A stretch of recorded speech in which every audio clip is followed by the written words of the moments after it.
And now, introducing the new Sneaky G-Man store on SD. All you got to do, go on to SD, type in Sneaky G-Man store, and you could get your very own Are You My Malacca shirt, Samsung cell phone case, or just a cap or a beanie. Let's go Giants. Ow. Hey guys, I appreciate you wanting to enjoy the show. First, I got to give a couple shout outs. First off, I want to give a shout out to dresscomfy.com. She has the latest and greatest for Sneaky G-Man merch. So please, check it out, dresscomfy.com. Also want to give a shout out to 3 a.m. Water Hydration for the go-getters. Natural spring water. Go get it. Now let's go do the damn thing.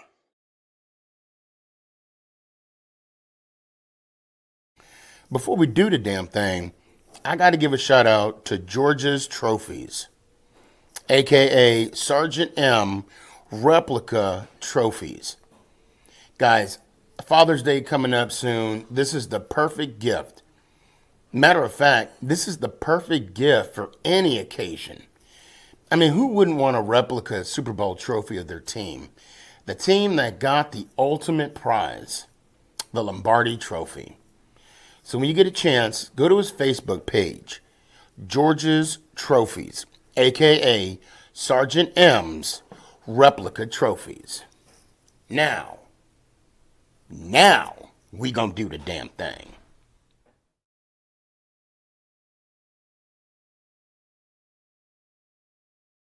I'm here with Amani Tuma. Amani Tuma, tell them about them Giants, man. What podcast should you watch? You should watch Sneaky G. I know I'm kind of good, but what do you think about Sneaky G, man? That boy, bam.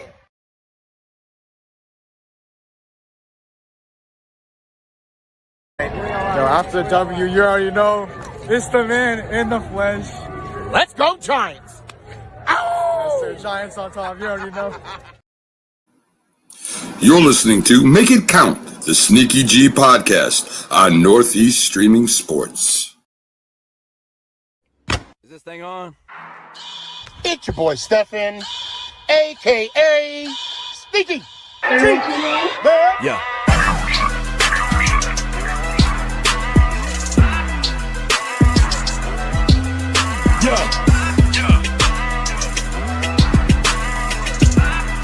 Lyrical assassin. Let's go Giants. Ow! What's going on, everybody? It's your boy Stefan, a.k.a. Sneaky G. Man, what's up, my peoples? It's been a minute. Yes, it's been a minute. Jalen X, thank you so much for being in the backstage. I'll bring y'all up here in a second. We got some stuff to talk about. Look, I'm gonna tell you right now. I know didn't do a show last week. I'm like I'm just gonna say this. I needed a break. I needed a break. I needed to just not worry about football. I don't want to say worry. I needed to step away. And, this weekend, I'll tell you what I did. I did a little Christmas shopping, did a little, family time, much needed family time. Now we are down to the last part of the season, okay? We are down to what? We got 4 weeks left of this abysmal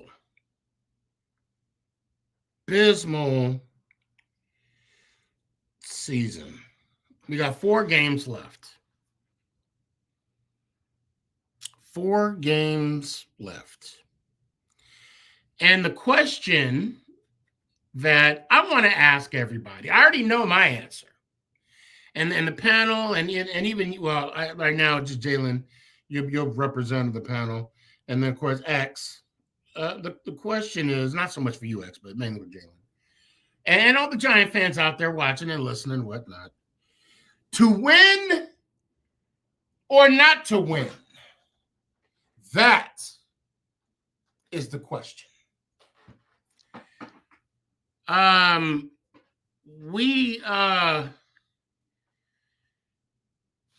I see you. Appreciate you. Just got home from job number 2. Bruh, get that grind in. Hey, get that bag. Ain't mad at you. BS space. You follow me. You get me on TikTok. Thank you for coming to YouTube. You're more than welcome to come on the show. The link's out there. Anyway,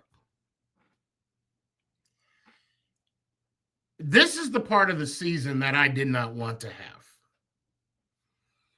I did not want to be in a situation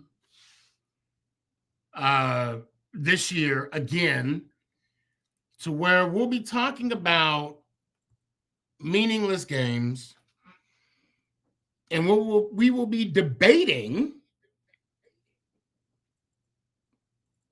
Oh, let me get rid of this. Debating, should we win the remainder of the schedule or not? James, I see you. Austin, what's up, fam? Should we win? Should we continue to play the games, try to compete and win the games? I know my answer, and I'm gonna wait. I'm gonna pause. I'm not gonna pause. I'm gonna keep talking.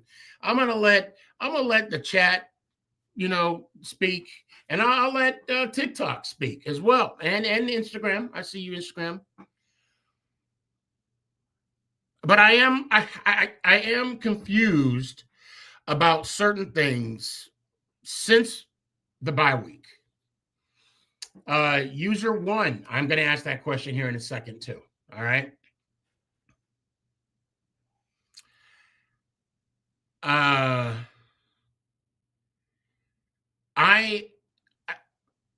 don't know if any of y'all saw the State of the Giants interview with Joe Schoen.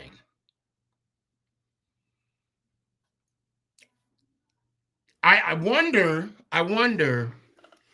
who convinced him to have said State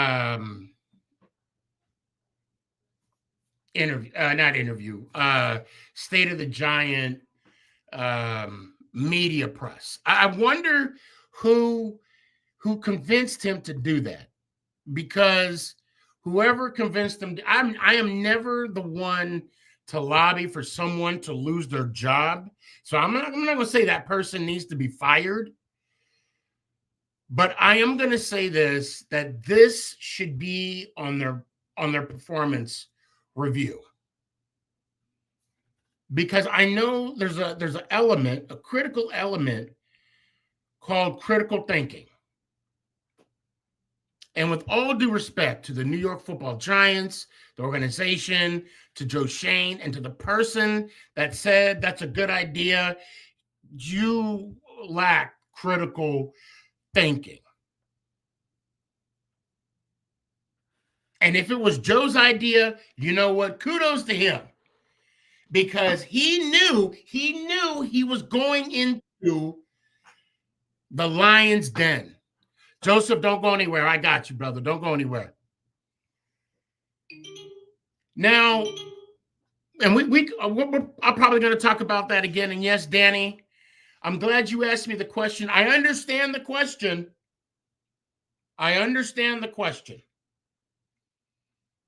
However, I'm not going to answer it. I mean, Joe knew. He had to have known. If he did it, he'd known. I'm not gonna test his intelligence whatsoever.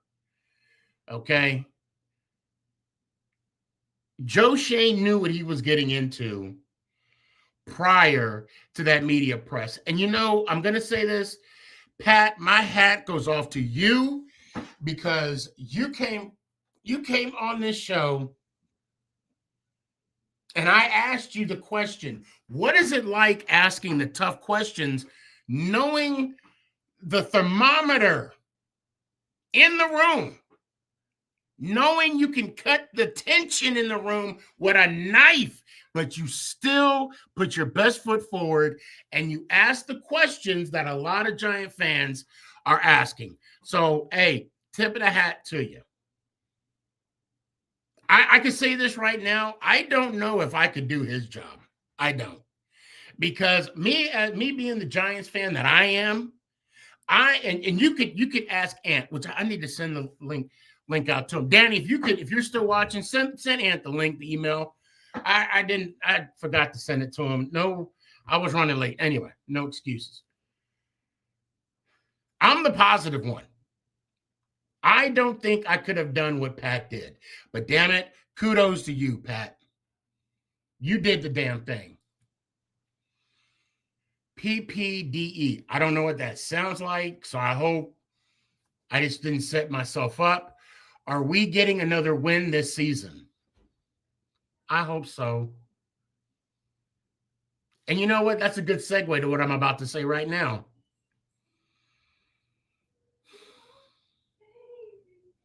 So the fact that we are projected, and I'm going to say this with all the smooth. I hope you come back. I hope you come. I've got some good Wi-Fi. You come back. I'm going to say this: predicting the game on Sunday. The fact that we're projected to be the first round pick overall in next year's draft, 2026 in Pittsburgh, by the way. You're going to hear it from me first. We're going to win Sunday.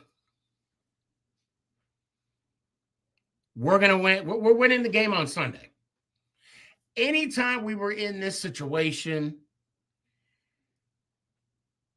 we controlled our situation.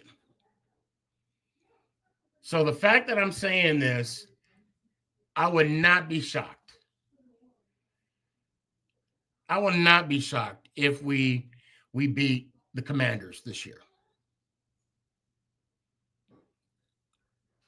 And you know, I'm going to say this too. And Danny, I don't know if you want to back me up on this or even the panel. Joseph, I got you, and Jalen, I'm going to bring you on as well. And X, I see you. I do want us to beat the Commanders and to beat the Dallas Cowboys. I want us to, at minimum, get 2 more wins. Why? Because I'm sick and tired of every year we're getting swept by our own divisional team. Now, are they meaningless wins? Yes, they are.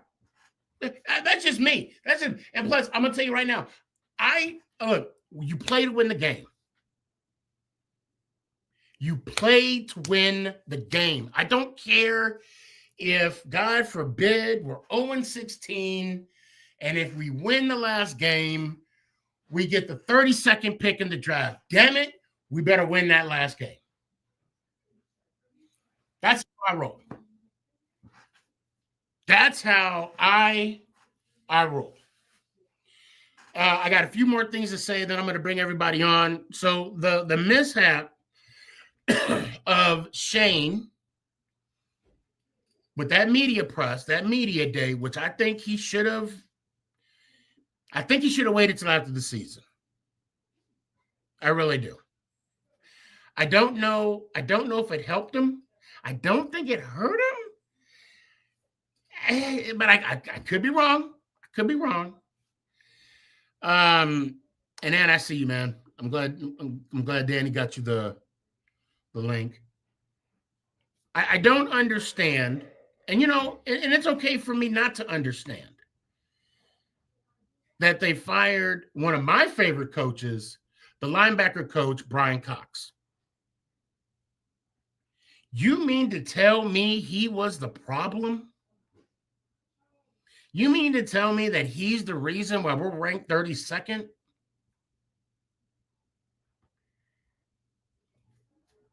Coaches coach, players execute.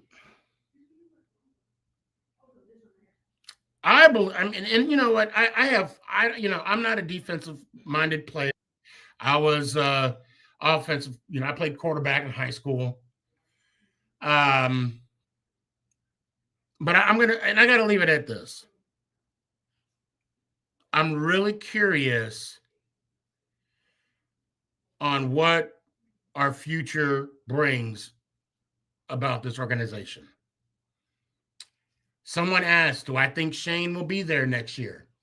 Look, if we're going off of what he said, he will. Will he get an extension? There's a possibility. But I digress. And what's up, man? Happy holidays. Happy holidays. Joseph, what's up? What up? What up? Happy holidays. Happy holidays. Hey, what's going on, fellas? Happy holidays. What's up? Smooth. What's going on, guys? Hey, Smooth, I like the background. What's going on, guys? Can y'all hear me? Yeah, He's coming straight from the room. Yeah, I got tired of this shit, so I just came down here to fix it myself. I gotta ask you. Before we go any further, was Carter awake for the meetings today? I fell asleep again. Did he? Another fine. Yeah. No, come on, What man. are you doing, man? And Mike Kafka does say the F word that many times in one sentence. He allegedly fell asleep. Cousin Kafka. That's his name. Cousin Kafka. Guys, he was watching porn.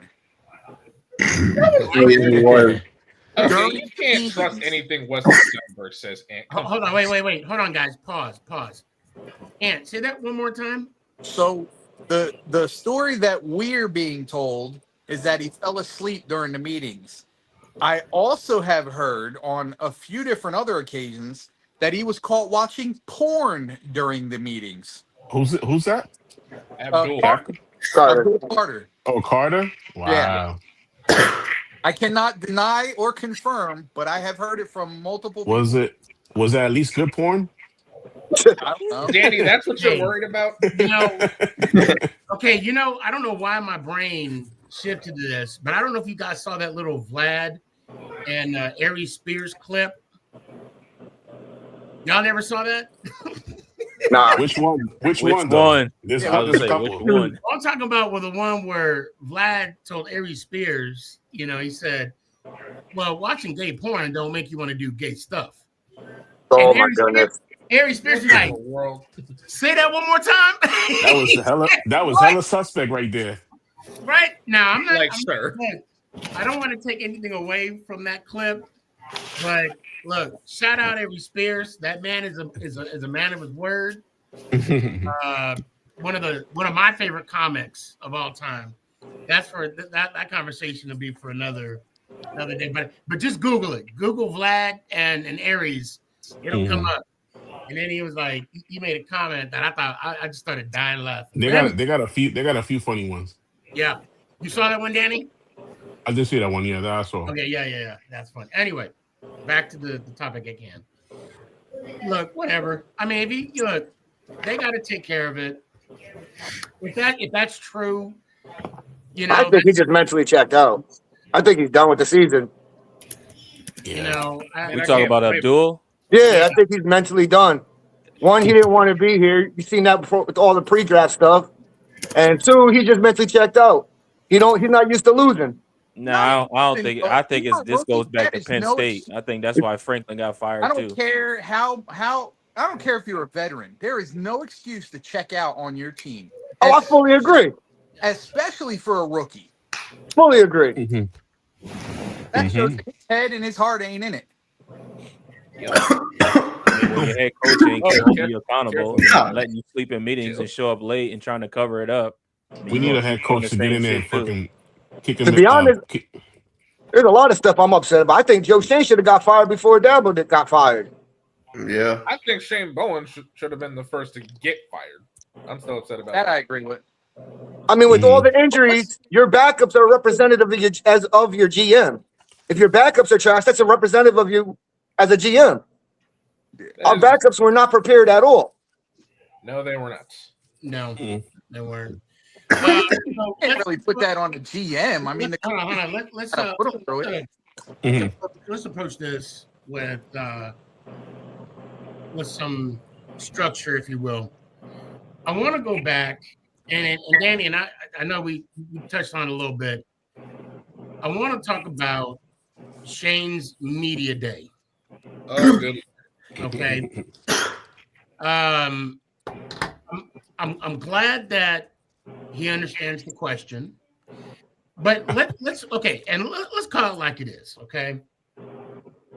The reason why he's saying I understand the question is, to me, and this is how I interpret this, is his way of saying, I know why you're asking the question, but here's the answer. So, anybody want to elaborate on that? Yep, He just started trying to be a fucking jerk. That's what it is. I can go real quick for you. What I got at that press conference is, he was being as PC as he could be. Yep. Basically get approval from the media saying, it's on me, it's on me, it's on me. Great, fine. To me, what I saw was confidence of a guy who had already talked to general management and Took the ownership. words right out of my mouth. Pause. Told him that you're good for next year. You'll be here. Don't worry about it. We'll work around you. That's what I heard. Mm-hmm. If he stays on, it's a big mistake. That's all I got to say. Agreed. What you got? I heard the same thing. I heard a guy that job looks secure. Don't worry about going out there and asking questions. We took care of it. We already moved you aside to fire the coach. So you ain't got to answer questions. We'll answer that at the end of the season. Just go out there. I mean, he was out there for 20 minutes. You got 3 seasons of 2 and 10, and you out there for 20. Almost 30. It was almost 30. You out there for 20 minutes. You're not giving us nothing, but I understand the question. And to me, to come out there that arrogant as if he was the one that put Dart out there, as if the things are going this way because it got Dart, kind of baffled me, because you're part of the downfall. And for you not to come out there and take any accountability and just say the same shit over and over again, to me, that alone should just get you walked out the door. And also, if there was accountability in the building and Dable was that bad of it, you should know of it. And to me, that shows who you are too, because that don't go that far up the chain for you not to know that people are not being on time for meetings. Nobody's being a leader. You don't have leaders in the locker room. You don't have leaders outside the locker room. And also tells in the process too, because I think Abdul was doing this in Penn State before he got to the NFL. And to me, that also goes into your process, because it's your people that go visit these guys on campus. And if these guys are not doing thorough searches, or they're just blown over the fact that he's not in team meetings, he's not paying attention, and then Dable just repeats the effects because he wants him at 3 because he's a great athlete, it's the same shit. But I think it's more to just the player side with him. I think more of it's like he's doing something inside the building that we have no idea what he's doing. And that one thing is keeping his job. And right now he's showing face. But I also think if we get the right head coach, because he's doing that one thing in the building, it's going to be easier to move him to do that one thing and replace him saying we're just moving on. Or it's a way to do it in a PR way. Well, I want to throw a name in there for head coach that I don't know if anybody else is. Hold on. Before you do the head coach thing, I want to hear Joseph's point of view. I'm sorry, Ant. No, I want to hear Joseph's. I want to hear everybody's input about Joe Shane's press conference. Not being pushy, old man. I think with the interview, his media day, he's just saying all the right things. He's just saying everything that needs to be said. He's doing all PR stuff right now, trying to keep face with the fans, because a lot of fans have been calling for his job also. Jalen, what you got? Honestly, like I agree with Joseph, because it's like, dude, you really, I understand your question. Like, are you kidding me? It's like you really should not be very comfortable right now, considering your seat is hell hot at this point. So But it's like, not. What? It's not. No. That problem. I can guarantee without knowing that his job is secure for at least another. They're just coddling his ass. That's all it is. They're coddling him. I mean, Yep. look what they say. He's updated so August. much in the building as far as technology and how we do our process. And that's the other stuff that nobody's seeing. And that's Right. the things it's easy to go, okay, if say hypothetically, Shula goes, well, I don't want him as my GM. I want to bring in my old GM. We could take him and go, all right, we're going to put Joe in some place in our organization that doesn't fire him, but still keeps him close to football. Yep. I see. X, I think if he's not the GM of the team, he needs to be gone. I agree with that too. Yeah. I mean, I know you're not a Giants fan, but you know, I'm a football fan from the day I die, and what I'm hearing is Joe Shane is basically trying to play nice and all these favorites to the Giants fans, and we all know he's not going to get fired this season. He should, but he's not going to get fired. He's done a horrible job as a GM. That's straight and simple. He's a terrible GM. And Danny, I know that you just muted your mic, but what's your thoughts about Joe Schoen and that? I mean, like I said, he's like everybody's saying, he's just being PC, saying all the right things, saying, trying to butter us up. But we true fans know he's full of shit. Oh yeah, for sure. You know what I'm saying? So we know he's full of shit. So he's not gonna be like, oh, this arrogant attitude is gonna win us, win him over or whatever in that. But us true fans in here know he's full of shit, and sooner or later we're gonna get a coach in here that's not gonna want him as a GM. Period. That's it. End of story. Well, he did say from the people that he spoke to, people do want to work with Joe Schoen, according to what he's saying. Bullshit. I'm sorry. No, it's gonna be. We're gonna get. I think Mara eventually is gonna get a coach that's not gonna work with Shane, basically. So he says, "I understand y'all question Sneaky." That's gonna be a theme. That's gonna be a. Make it into a T-shirt. That's gonna be a T-shirt. I feel like Shane is just going through the motions, and he fears his job is in jeopardy. Ownership may have instructed BPC as not to tip their hand. I can see that. I could see that. Now, I want to talk about leadership, right, or lack thereof. Lack thereof, definitely. We got none. Yeah, we ain't got none in the locker room, bro. Before I go on about leadership, I do want to talk about coaching. Mm-hmm. Why did Brian Cox get fired? So you haven't heard the story? Run defense is shitty. I'm asking the question. He got fired on the play right back from Boston because he was complaining. Apparently, what happened was, I don't know if it was Kafka, it might have been Kafka. So because of the way the defense has been playing and because of the way the offense hasn't been playing, all the coaches were shifted back to the back of the plane. And Cox, being the prima donna that we all know he was as a player, is passed on into coaching, had an issue with it. And apparently that's kind of what had the snowball rolling, if you will. So to me, it's kind of a wink type of move. Him and Kafka probably went at it, and Kafka said, well, you can go, and he went. Wow. It don't get much easier than that. I just think he's on too much of a power. He got too much power at once. It's like Thanos with the last gem. I just feel like if any coach needs to stay, it'd be the O-line coach. He's just trying to show face to us. Okay, the run defense is bad. I'm gonna fire Bowen because Dable didn't fire Bowen. Okay, we're gonna fire the defensive line coach. I'm gonna fire Brian Cox because Brian Dable didn't. It doesn't prove anything. He hasn't won a game, so none of that shit matters. Nope. Well, and that's my concern because I'm looking at Brian Cox's coaching career. Okay, from 2006, of course, to 2025. He's been with the Jets. Cleveland, Dolphins, Tampa, Atlanta, and of course the Giants. He did win a Super Bowl with the Patriots, 3-time Pro Bowler. I don't know if I don't know Brian Cox personally, so I don't know if he was a prima donna. I can't. Hold on, Joseph D fell out. He wasn't as bad as to me, but to me, being a prima donna has nothing. He has enough respect within a coaching and a player not to disrespect him to fire him on the plane ride home. Now, if you want to get home and do that, but to me, that's just a power trip. That's all that is. Okay.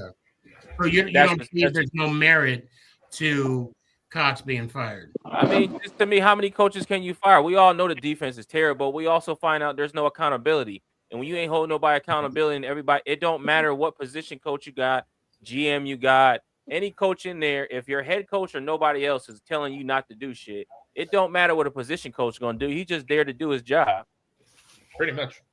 The other thing too is if it was such a bad thing, like especially with 4 games left, like why? You know what I mean? Why fire anybody at this point? Wait till the end of the season, just let them all go. Bye, see ya, get out. Yeah, just clean house at that Well, point. I mean, if I'm not mistaken, the fact that Cox got fired, he's still going to get paid the remainder of his contract. They all are. Yeah. So, I mean, there's no skin off his back. He's gonna go on vacation and chill. So I mean, it's not like he's like pressing over it. He's gonna get another job. We were talking about lack of accountability, and I know we talked about Carter, being a leader or not being a leader, and how there's no leaders as players, veteran players.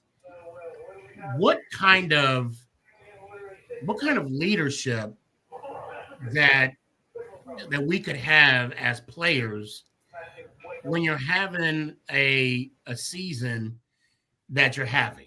You know what I'm saying? I mean, you're 2-11, you're not making the playoffs, and I understand accountability, right? But as a whole, how can you hold someone accountable? And I'm just asking, right? I have an idea what the answer would be, but how can other teammates hold other teammates accountable when they're not even performing? Well, not when the team itself or the player themselves is not performing. I mean, can you imagine, Slayton talking to Theo and being like, "Hey, man, you should have caught that." And then 5 minutes later, Slayton goes out on the field and he drops a ball too. You know what I'm saying? I guess that's what I'm asking. I think the issue is this, and I'll use Brian Burns as an example because he has been a decent leader. The problem is when you're a 2-11, what are you leading? So it's kind of like that's my question. Yeah, I mean, I don't even think that's an easy answer though. You got to get that far into the record when your head coach doesn't hold anybody accountable, as if your 3rd round draft pick who comes in late, sleeps in meetings, playing whatever, watching whatever. What the hell is Brian Burns going to say to him? That's my point. And you got to look at this too. If we had the Brian Daboll, the first 2 years he came in, granted, we went to the playoffs his first year. The second year, we didn't do so well, but he still seemed to be that same Brian Daboll. Had he have held that energy, we might be talking different now. Yep. But he basically bowed down, and this is why I'm constantly saying, and everybody in here that knows me, I've been saying this forever, John Mara has a hand in everything going on the field as well as in ownership's office. I understand he's going through some health issues right now. But what comes down to is this isn't just a coach thing. It's bigger than him. And honestly, I think it's bigger than Joe Schoen. I think that there's people that are trying to be, for lack of a better word, Jerry Jones-like. And it's making things worse. What makes you say that? Who? Just the way things are happening. Like, you don't... Again, let's take the firings, for instance. Okay. We're 11. Well, who gives a shit if we're firing Brian Cox right now?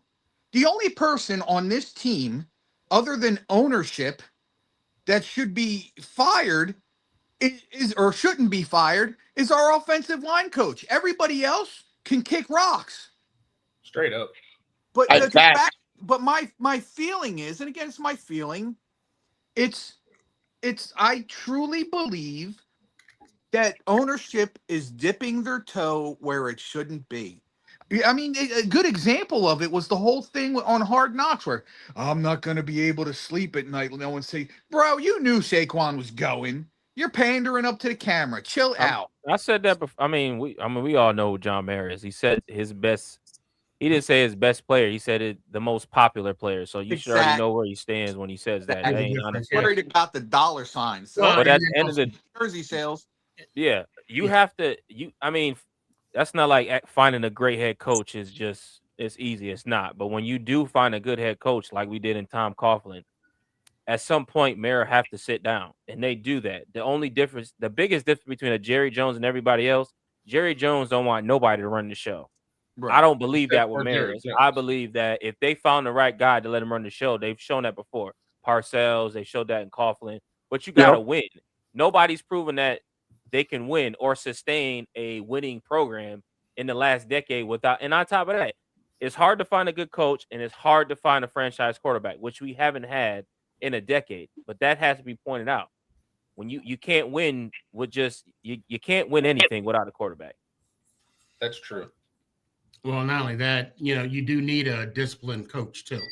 Yeah, You You need a definitely leader of men. You need a leader of men. And that's not easy. And it's not easy to find, because if it was, we wouldn't be in this predicament. So Yeah, that's We true. would not. And then, of course, too, let's be real, that when you do find, like, say, the Tom Coughlins, or I'll even dare to say it's the Bill Belichick or the Bill Parcells, to where you do hold players, where these coaches do hold players accountable.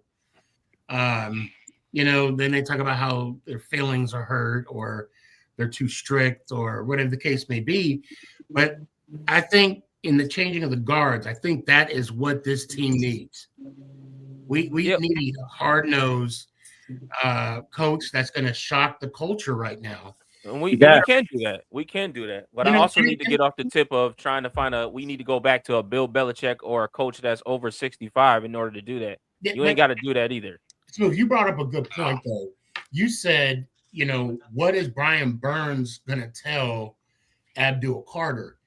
I think the way that Burns is performing this year on the team, I think he has every right to have a well man-to-man coming to Jesus conversation with Carter. Because look, you know what? Banks is one of my favorite players. Okay, I know we talked about him a couple times on the show. Yeah, that's my guy. And I saw something new from Carl Banks that I've never seen before. Carl Banks is very, we want to talk about political. I mean, he's very careful, because he knows his words have meaning. And this was before. Not the pod I watched, boy. Right? This before He was going off. He goes in every day. This was before Bowen got fired. When you got Carl Banks cussing on the show, he said, "Fuck the coddling." Yes. Yeah. And then when he talked about, Carter, when he talked about that situation, I mean, this is completely out of character for Carl Banks. And you know what? He has every right to do that. I mean, Sneaky, if you go back, like now you got everything to fold out. What I like to do is go back to old clippings of old little small conferences they have in the locker room. If you go back to Abdul Carter and you see what unfolded now, he has a press conference where he goes, and one of the reporters asked, "Well, how has Brian Burns helped you along? What advice has he gave you?" And he goes, "Well, he hasn't. I really don't need much advice. I mean, I'm just gonna keep doing what I'm doing." Little words like that make you understand the being late to meetings, sleeping in meetings, not wanting to listen. So if Brian Burns is saying, "Hey, do this, not that. Move this way, not that way," and then he has that type of attitude, it's only two things that's gonna happen: either a coach is gonna fix that, or he's gonna work himself out the league. Yeah, I agree with you, Smoothie. We need a coach to light a fire under his ass. We need somebody like that. Can I bring up my coach now, or are we still? Yeah. It's a great segue. Great segue. So I think there is a coach out there. Sorry to say, Smooth, he is a little older, but he's not real old, who might need a change of scenery right now, because the team he's coaching now has totally shifted from the team that he originally years ago put out there. And it's the kind of coach we need. Dun, dun, dun. Who? A defensive-minded coach who has lost that with his team now, because ever since Lamar Jackson has been there, the tide has turned to an offensive team. His defenses are not a shade of what they used to be. And come to the Giants can re-spark that attitude, because let's face facts here.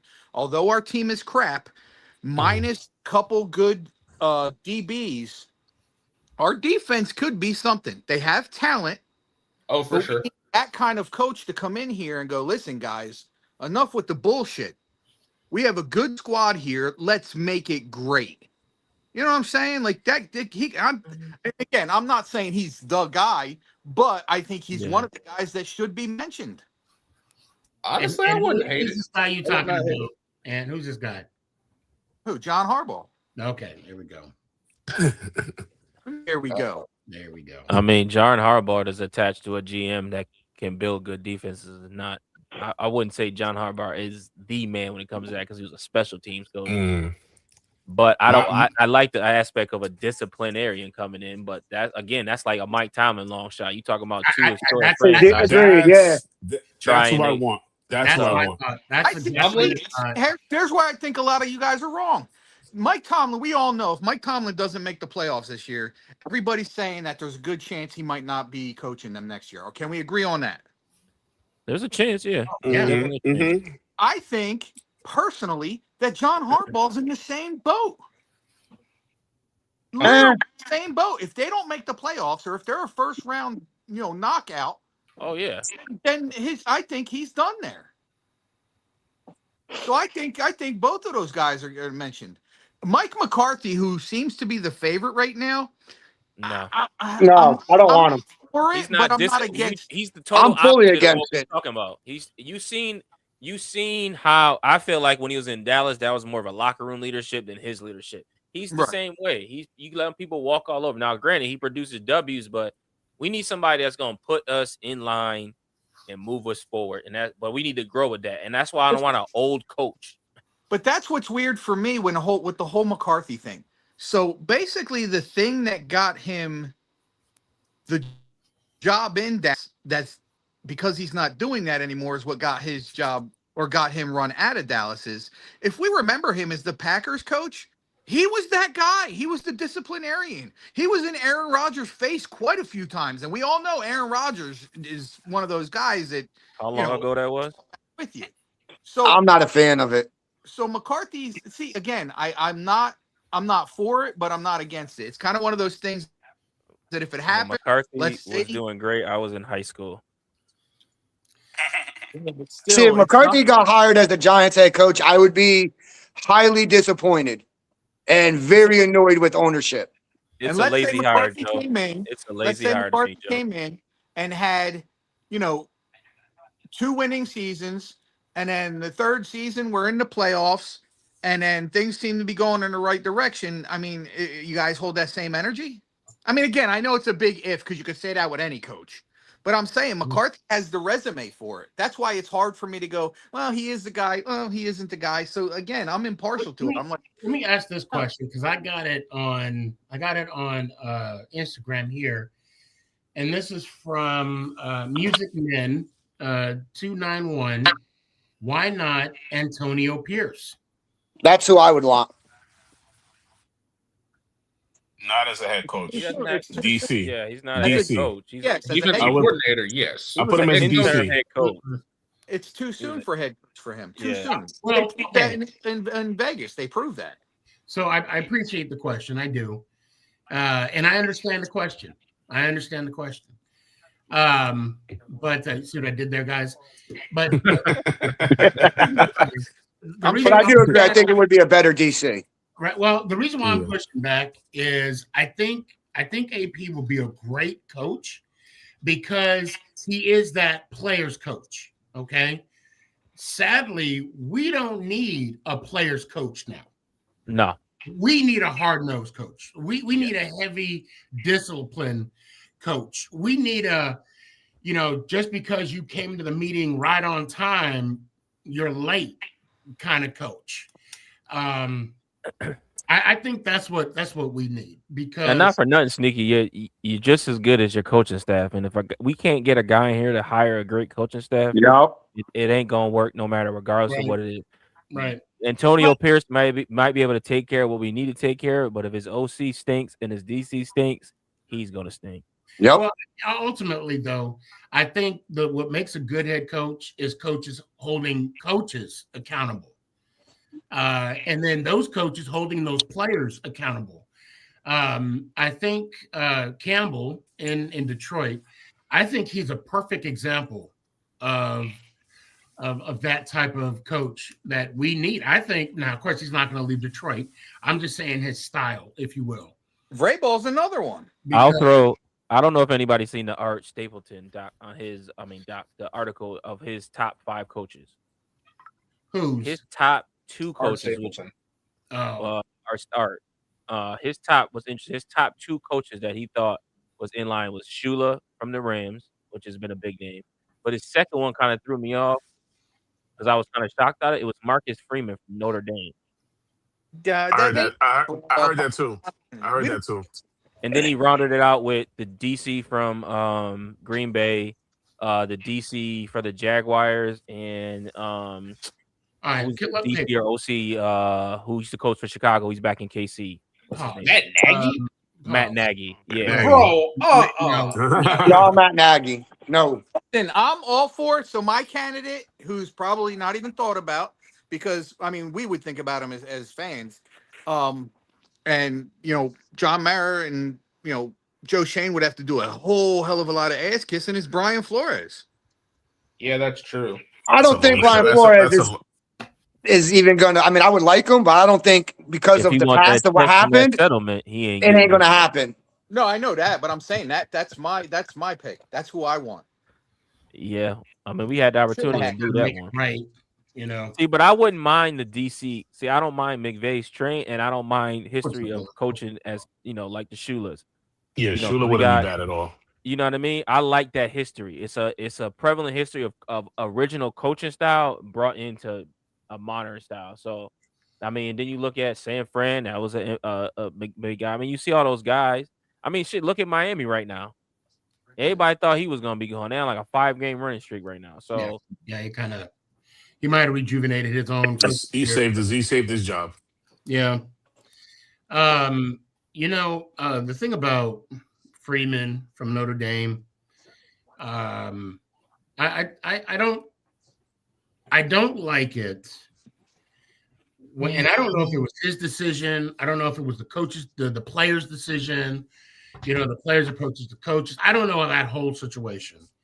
But because he's under that whole Notre Dame umbrella, it kind of put a nasty taste in my mouth when they sat there and said, we didn't make the playoffs. We're taking our name out of postseason play. And yeah, just because of that alone, I don't want him as a head coach. I could take it 2 ways. I don't think that's more of a Marcus Freeman. I don't think that's a Marcus Freeman. I think that's a Notre Dame thing. Yeah. Right. I mean, no, and that's what I'm saying. I'm not going to put that. But it's a money thing too. You guys think it. They're not making the playoffs. A lot of money being lost. That's a lot of, well, not only that, I'm looking at as the seniors on that team. Yeah. Get one now, of course, the seniors that are going to be playing in the NFL, you want to opt out. But I'm talking like the seniors that don't even have a chance to make an NFL roster, let alone a UDFA.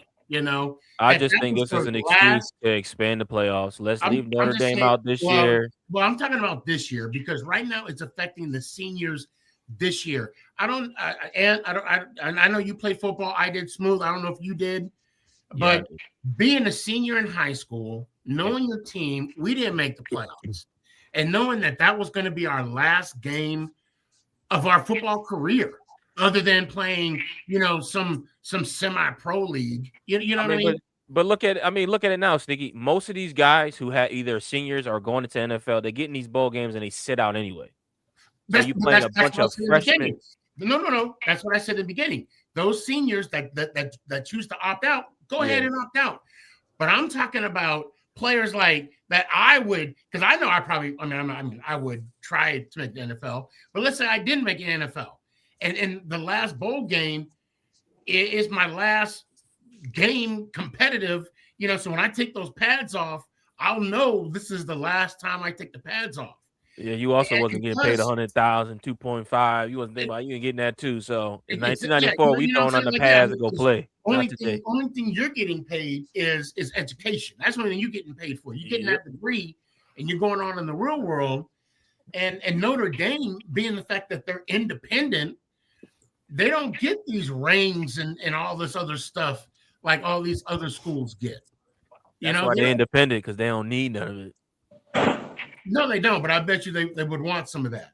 Their name alone attracts fucking prospects. Listen, you wouldn't be able to pull out of a bowl game if you wasn't a team or university like. But what I'm saying is, the point I'm trying to make is, even though they're independent, their basketball team ain't independent. They're in the ACC. The volleyball team is in the ACC. Their swim team is. They're not making $2.5 billion a year. I'm off just of saying. tennis Just saying. They're nestling at the tit of the ACC, but they don't want to fully commit. Okay, that sounds like some Jerry Springer. Sneaky, would you commit to the ACC? Would you commit to the ACC? It's a powerhouse conference, of course. No, would you commit to the ACC? Look, is the okay? But answer. Okay, wait. Is the ACC one of the 5 top conferences? Not for long, yeah, but yeah, right now. Okay, that's the point I'm trying to make.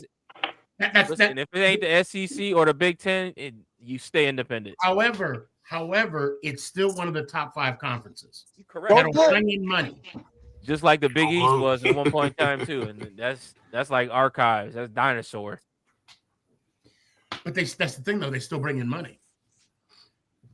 And not only that, I mean, and I got to plug in my cable, my iPad or my iMac. Fell off. Look, Notre Dame. Y'all said it the best. Notre Dame itself will bring in money to the ACC. Matter of fact, during the COVID year, what happened? Notre Dame went in the ACC conference. Yeah, but you also don't. You got to put a thing too. When you're not in a conference and you go to the playoffs, all that money goes straight to Notre Dame. You ain't got to break nobody off. That's the only benefit. Yeah, that's the only benefit. You don't have to share with nobody. But I think it's still an interesting. I mean, I don't think I want a college coach, but I just thought it was interesting that was in his top 2 as far as coaches actually being a New York Giant head coach. And I do got to say this. I hate the fact that we're talking about a new coach in December. Yep. I hate the fact that, and we haven't even talked about the fact that, we got, as of right now, we got the number 1 pick. We got the first. Did you see the article about was it Dunleavy? Let's trade the number 1 pick. Let's trade Jackson Dart. What? No. And then select Fernando. Select Fernando from Indiana. I almost Mendoza? I definitely think we could package the number 1 draft pick though for multiple picks and get some key pieces. I seen that too. I'd rather do that, but trading Jackson Dart. Jackson Dart needs to step. Yeah, Jalen. I seen another one that was we traded the number 1 pick to the Jets for the 7th and the 18th pick. Yeah, I think we're gonna trade them. Okay, let's do that. Let's do that. I'm good with that. Yeah, the Jets are gonna be desperate. There's going to be QB needed teams in the draft this year. Yeah. So us holding the number 1 or number 2 draft pick in the first round is going to be key for us to build upon what we already have. And I'll tell we can easily pick up 2 more first rounds by moving their first round pick. Exactly. Yeah. There ain't another team in the league that's more in need of a quarterback than the New York Jets. They have been trying for quarterbacks for at least 10 years and have gotten nothing. But I also think it's good karma too. I think as a whole in New York football needs to come back up. That's both sides. So if we can help the Jets be good while top of us being good, I feel like that's just good karma. I tell you right now, I would love to see a Jets Giants Super Bowl. Oh, that would be awesome. Oh my God. That would be pretty awesome. I'm not gonna lie. But I'm not gonna lie too. If we do get the number 1 pick, I feel like we're trending in the right direction because every year we've been trying to get a quarterback and get the number 1 pick. It's never happened. Now that we have our quarterback and we get the number 1 pick, it'd be odd. They're gonna come to our feet, brother. They're gonna come to our feet, baby. We need this right now. If that goes through and we ended up getting the Jets number 5, was it 5 pick and then 7th and 18th. 7 and 18 pick. Yeah. Get both like two huge needs. A DB and a wide receiver. And a wide receiver. Yep. And I want a linebacker. I want Cardinal Tate. Okay. Yep. Let me throw a little monkey in this. So let me ask you this. Why not use one of those picks for offensive guard, an interior guard? No thanks. No thanks. Nah, just because I'll say no about that because you can find great offensive linemen second and down. Yep. And I'm not saying you can't find other players like that. It's hard to find talented skill players in other rounds like you can do offensive linemen. I would That's- rather get a DB. I'd rather get a DB and a wide receiver, Sneaky. I don't really want a wide. I want a linebacker and a DB. I can see a DB. I Specifically, See, here's my thing with linebacker. We got Michael McFadden coming back off an injury, and to be honest, he is outplayed where he's been drafted. He's outplayed his talking about to contracts. replace Bobby. I'm a huge McFadden fan. I want to either trade Bobby or cut him. I'm done. But the Bobby experience to me is over.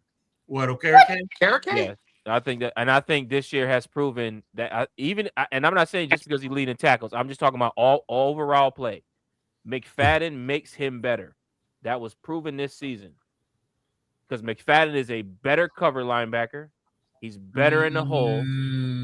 Yeah, they were like peanut butter and jelly. They were like peanut butter and jelly together. You know what, though? You could say that for any team, and I'm not disagreeing with you because I've said that, and Sneaky has said that about Dexter Lawrence was better when Leonard Williams was by his side. That was another one. Yeah. See, but the problem is, Why I did we need trade you to be Butter? better all the time, not when somebody else is next to you all the time. I need that. But you got to understand that part of it too, though. Your team can only be as good as its players, but it's also the player next to you. So if you got two guys that are good and can do their jobs, and they're making each other better because of the way they play the game, it's a win-win. I think Bobby and McFadden together are awesome. And You I take agree with either that. one of But them my out? thing is when one guy is out, I need one guy to be a guy, and I need the other guy just to feed off that guy. Because if you're a guy together and you're out, then you're useless. You're just one part of something. But see, that falls back to me with the GM because the backups are trash. The guy who came in to replace McFadden was trash. That's true. I'll compare it to this. Fred Roner is a top of the caliber linebacker. What I mean by that is you can put anybody next to Fred Roner and they'll be good. You can't do that with just Bobby, and you can't just do that with McFadden. And that's just my. And I ain't saying you're wrong, Big Ant. That's just me. No, I got you. But here's my. Hold on, let me just say this one thing, and then I'll let you guys take the floor. And I hear everybody's argument, and I understand your argument. See what I did there? But I want to say this. I just want a competent, and I'm not saying Bowen wasn't competent. Let me just back that up. I just want a competent defensive coordinator. Yeah, me too. That's all I want. Mm-hmm. You know who we got as, and I need someone. I need someone that knows what to do with the talent on the team. Look, and Ant, you and I, we've talked about this multiple times. Banks, he could be one of the best corners of all time. I mean, he could easily be the best corners of all time. But and maybe we could say it's a DB coach, we could say it's a defensive coordinator, we could say it's the head coach. I mean, it rolls downhill. But the fact that, because one coach leaves and another coach takes over, that should not be the reason why a player is not successful. Bottom line. But it's a big part of what it is, though. Because if you're and in that particular situation, Wink ran a specific type of defense that suited Banks. Yep. So if you're running that type of defense, those are the types of players you're going to have. So when that coach leaves, that's been catering to this guy's strengths, and then you bring in another coach whose strength is defensive line, let's say, the emphasis isn't going to be there for that DB to do his job because he's got to play a whole different role. So that's why I'm always saying that Deonte Banks was a product of the Wink Martindale system. He's not the kind of DB that can go in on any team and be like, I'm going to be that guy. Or let's just take it another level. I'm going to be that second guy. He can't be either because it's not that same kind of defense. That's why coaching, it goes with coaching, goes with playing, goes with everything. That's who should have got fired, the DB coach. So I coached the defensive side of the ball for a semi-pro team. And to be honest, I've seen a lot of different kind of DBs coach come in underneath me and work, and they coach different kind of techniques. And you can see that Banks' technique was coached totally different from Winkendale to what he's doing now. His technique, his back pedal, his hip break, everything's different than what it was his rookie year. And I think that falls on coaching. Yep. It falls on the philosophy that the DBs are being coached, and falls on the scheme that's being coached. And any coach will tell you too. Any coach will tell you, I got to put my players in to their strengths so that they can rise to who we think they're going to be. If you take a player who's, God knows that Deontay Banks is probably one of the best press man cover guys in the league, and you take that main thing away from him, he's going to be maybe at best an average DB. But now he's thinking more than reacting. Yeah, exactly. I mean, that also go ahead, Sneaky. No, I just saw something on TikTok. I hope Rob PNYC is still here. So his comment was Bowen was competent and Banks can be a good player. Obviously, someone hasn't been watching. And then he was like, he has this kind of like emoji. Thank you. I kind of want to know where's he going with that? Because I don't want to assume the negative. I don't want to assume the latter, you know. But I kind of want to assume that he's saying, obviously, Bowen is a competent defensive coordinator. And I'm not saying he wasn't. I am. And you're fair to say that. But because again, I'm the positive one. You know, I'm the optimist one. I just think he didn't understand why. He didn't understand how to use the talent on the field. You know what I'm saying? Like, why are we rushing 3?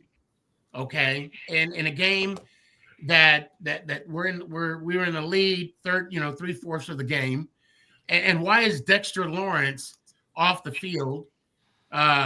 You know, and then also, and not because of the injury, and then also, why is Brian Burns dropping back in coverage? I've been asking that all season. I'm like, brother, got like 15 sacks. I'm gonna break it down right here. I'm gonna take this down really simple.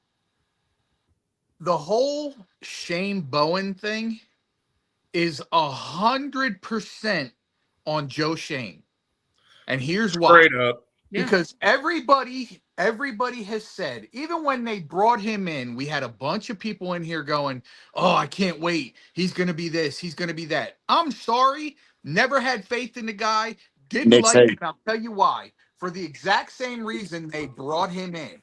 He's a great, red zone defense coach. I'm sorry.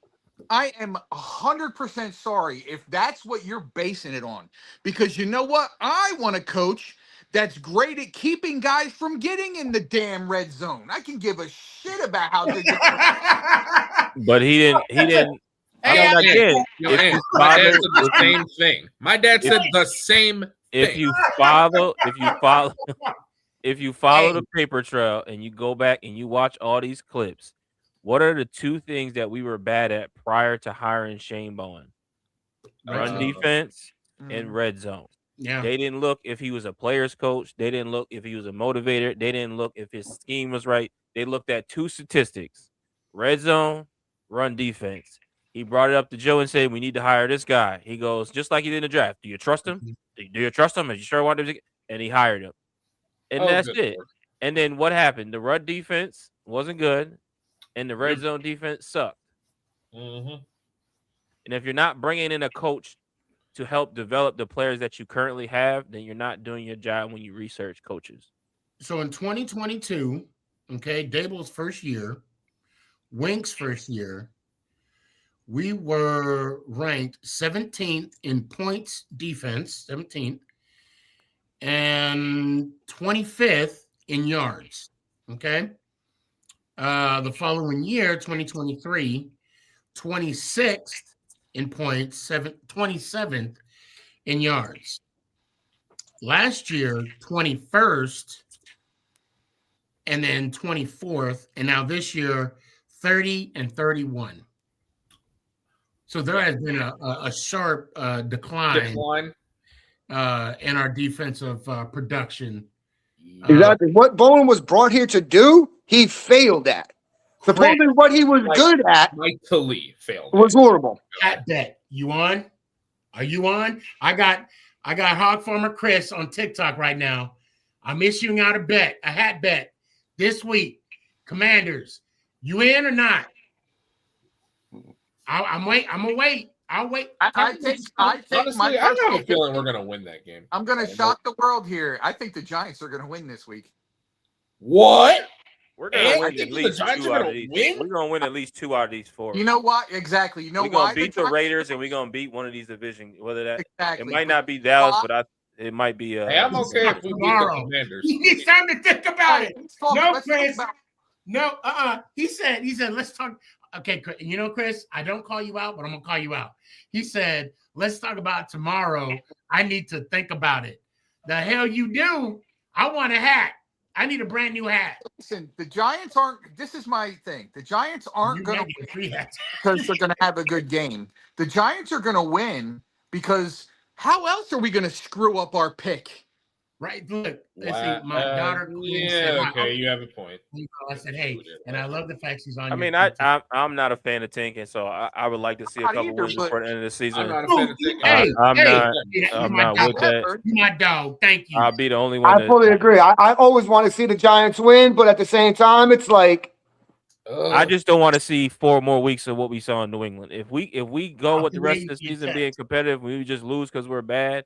That's just one thing. But I can't watch 30-7, 28-3.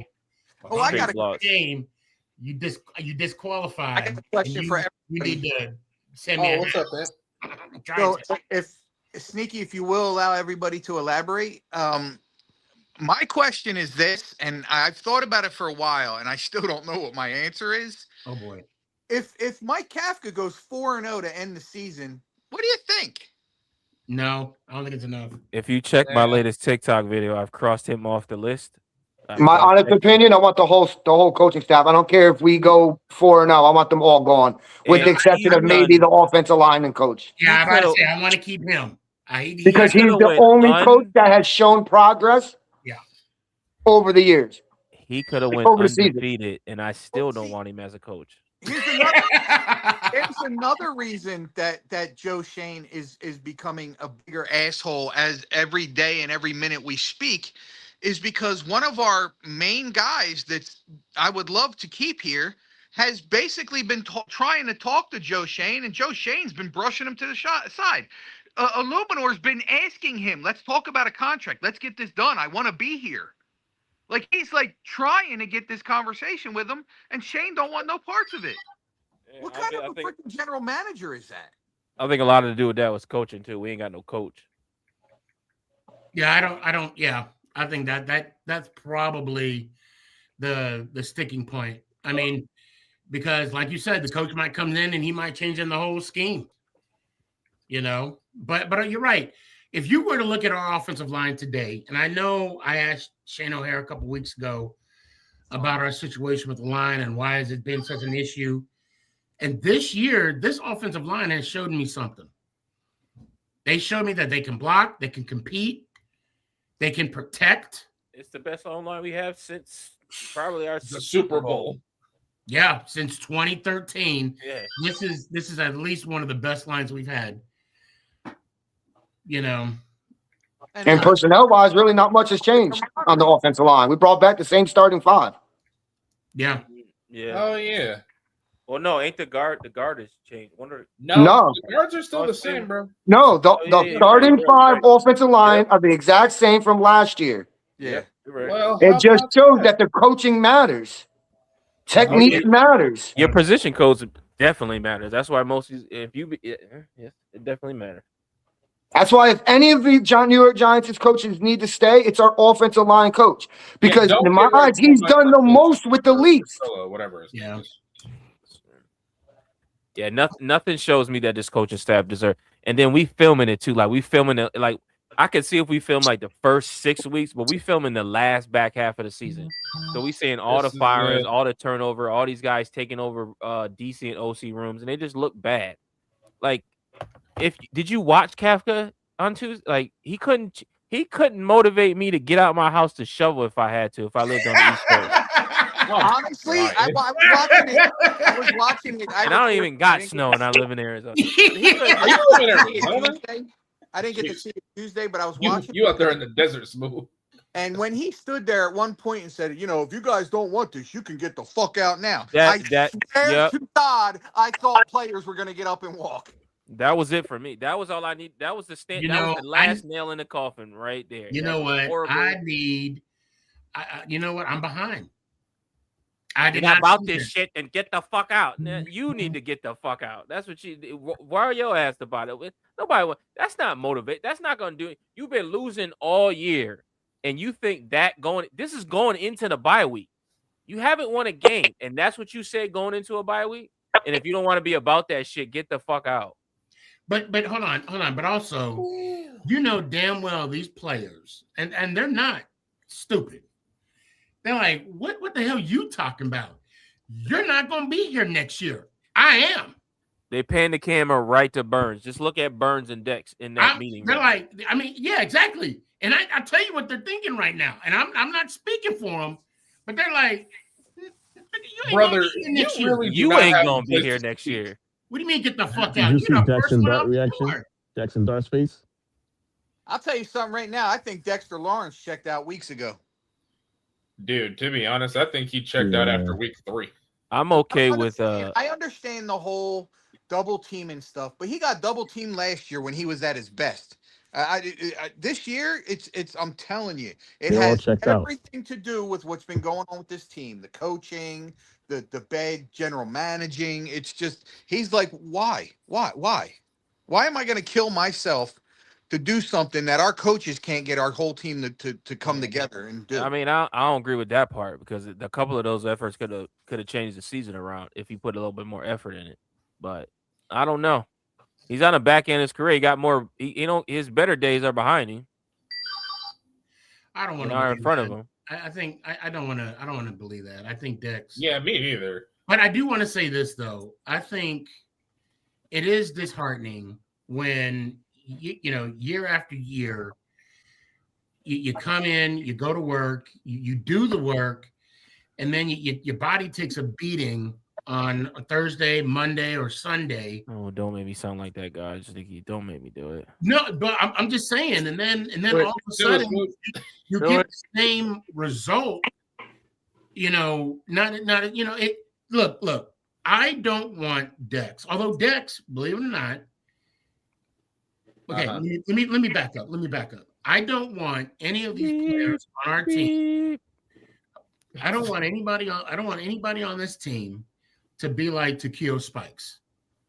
If you don't know who Takeo Spikes is, he's a linebacker that played for the 49ers, the Chargers, the Bills, multiple teams, and he's never played a postseason game. Never played past January. Oof. And I don't want that for my guys, obviously. And the fact that Dexter hasn't gotten further than the divisional round of the playoffs, it's disheartening. And we got to admit, it does come into the mind of like, why am I doing this? What am I doing this for? To get the millions? Okay. But go ahead, Smooth. Please.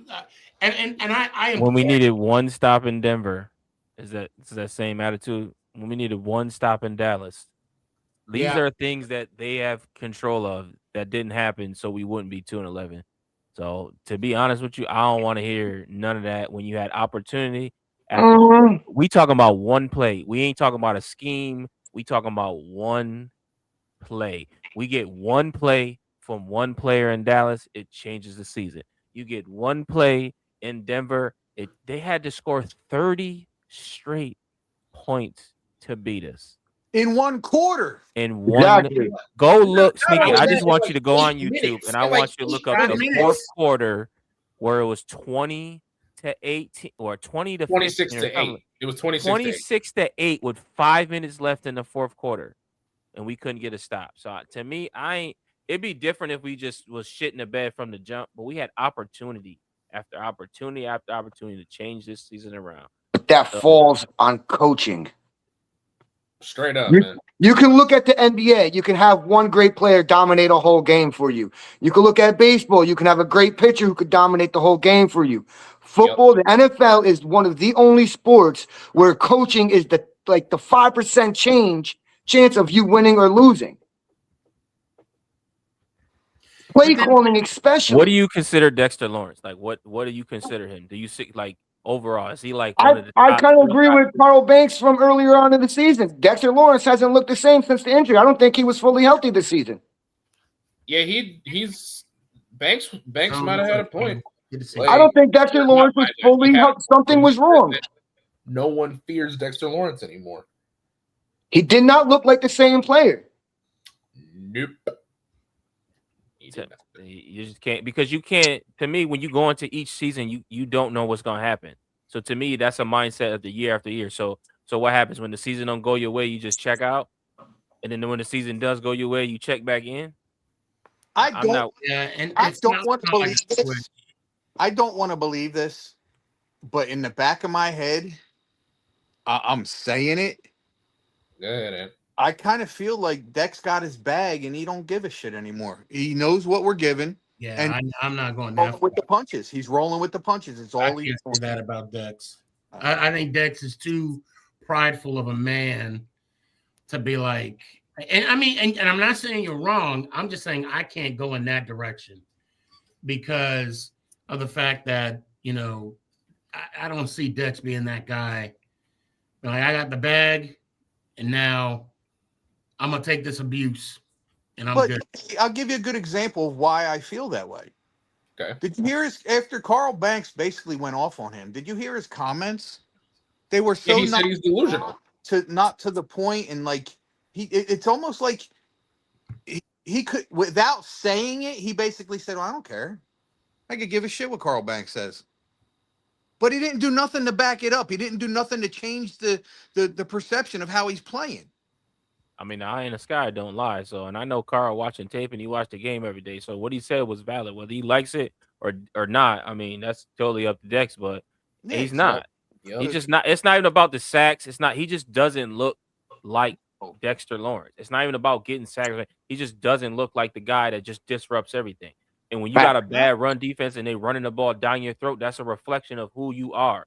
It doesn't matter what it is. And to me and if you did check out, and this is my thing, Sneaky, if you are checking out, it's a disappointment too, because other people are watching that tape. Mm-hmm. Other teams are watching that tape. And there might be somebody out there say, we want to put him in our Super Bowl winning defense, and all we need is this guy just to do this one thing. And if you checking out, what makes you think I want to trade for you to put you on my? That's the things I look at. Like, because if Dexter Lawrence asked for a trade tomorrow, I don't think anybody on this panel would say, damn, I'm not mad at him for asking for that trade after all the bullshit that he's been through and all the effort that he gives. So, oh shit, if we traded Dex right now, I guarantee you we can get pretty much the same package that Dallas gave to the Jets for Quinn Williams. And you also got to think too, like, he's almost a decade in. Do you really want to move? Do you really want to uplift your family? Do you really want to, you know what I mean? So it's countless things, but I don't think he's checked out. I just think there's something, whether he's in shape or his elbow is just bothering him, because that was most of his leverage. Something's not right. But I wouldn't say he just completely checked out. No, I don't think he completely checked out. Like I said before, I think that he never really fully recovered from the injury. So let me say this. I don't think I made myself clear on this, or maybe I just didn't bring. I don't mean checked out as in checked out like I'm just done. I just mean like checked out for this season. Like, what are we gonna do? You know what I mean? Yeah. Basically, just playing to be playing, right? Is that what you're saying? Pretty much. Yeah.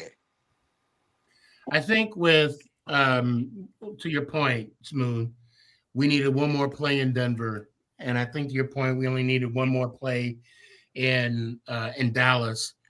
I need to get that 22 thing, right? So I can analyze the game like Big Dash and KP does. Oh, I Or don't I'm do sorry, that. TP. Yeah, that's not what I buy. I You watch know? I watch chop ups of people's 22, but I just watch the game itself. That's enough for Well, me. and the point I'm trying to make is that I need to know, and I want to see for myself too, because in Denver, I realized that Dexter Lawrence wasn't on the field, and we're rushing 3, and we're doing a prevent defense, which we know it don't prevent nothing.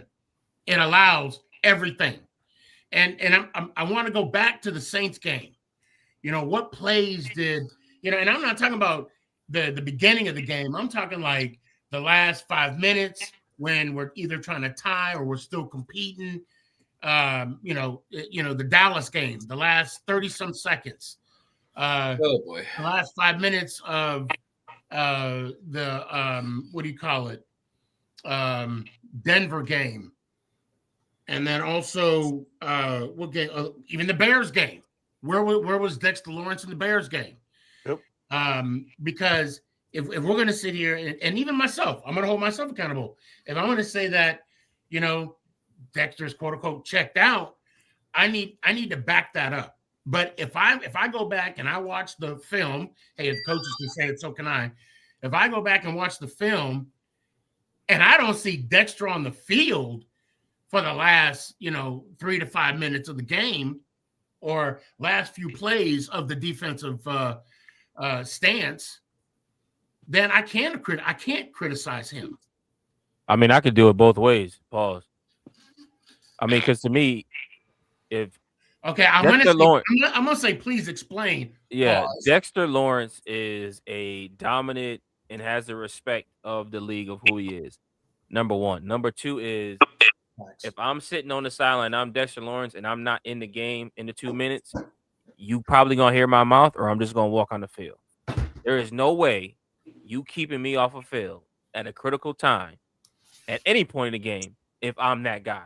And that bitch may be my own mentality, but ain't nobody stopping me. Not a coach, not a nothing. Because ain't nobody stopping Myles Garrett from sitting on the sideline during the 2-minute drill. His ass is on the field. Aaron Donald, ain't nobody saying, hey, sit this one out during this last 2 minutes of the Super Bowl. So we can put in this one scheme that's gonna be a prevent defense. I just feel like it goes both ways, but again, that's just me.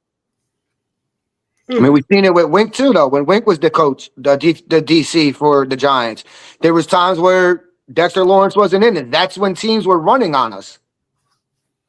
I mean, I get the rotation. I mean, I get a healthy rotation of defensive fronts, and then the package defensive. No, I get all that.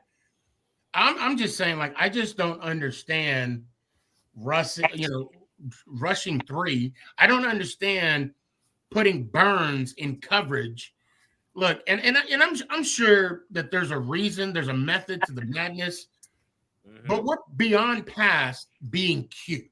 Yeah, we need to execute. We need to commit stopping the run. We need to commit to blitzing and putting hurries and rushes on the quarterback. I mean, they said it in the Saints game. What you see pre-snap is what you're going to get post-snap. And that falls in line with everything else. You can't expect your top 4 rushers just to bull rush 4 or 5 drives a game, every drive, and not scheme anything up. The best defensive corners, you see one thing pre-snap, you see another post-snap. We don't do that. Nope. We don't send stunts. We don't send tricks. We don't send anything. I was about to say, while you were talking, I'm like, I don't remember seeing any stunts. Go ahead, Ann. I'm sorry. No, I'm just saying, like, I can sum up our defense in just one game. You look and Brian Burns, like, he backtracked off of it, but that the Denver game, what did he scream as he's going along? I don't know why we're dropping 8. Here's why.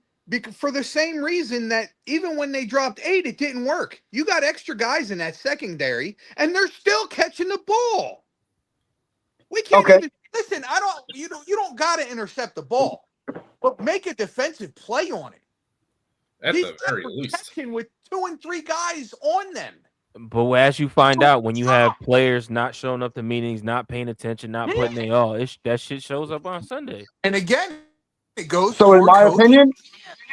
in my opinion, if you go back to the Dallas Cowboys game, if you go back to the Denver Broncos game, when Bowen's saying they're dropping all these people back, you could tell right off the rip the way the players are playing, the way they're in coverage. Hey, let them make the catch. We're gonna let them get to the middle of the field, whatnot. Just make the tackle, make a tackle. Unfortunately, nobody on our team was able to make a tackle.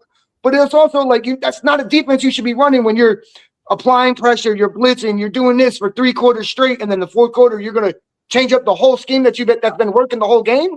And that's another thing I don't understand. Especially with a team like Dallas, when you have a field goal kicker that can damn near kick it from the parking lot, you don't need to give them 40 yards, drop back. And I do want to say, Pudgy Boys Sports Talk, what's up, fam? I see you joining on Instagram. So he's saying this. He's saying there's too many collapses to even count. I mean, that's facts. Yeah, that's true.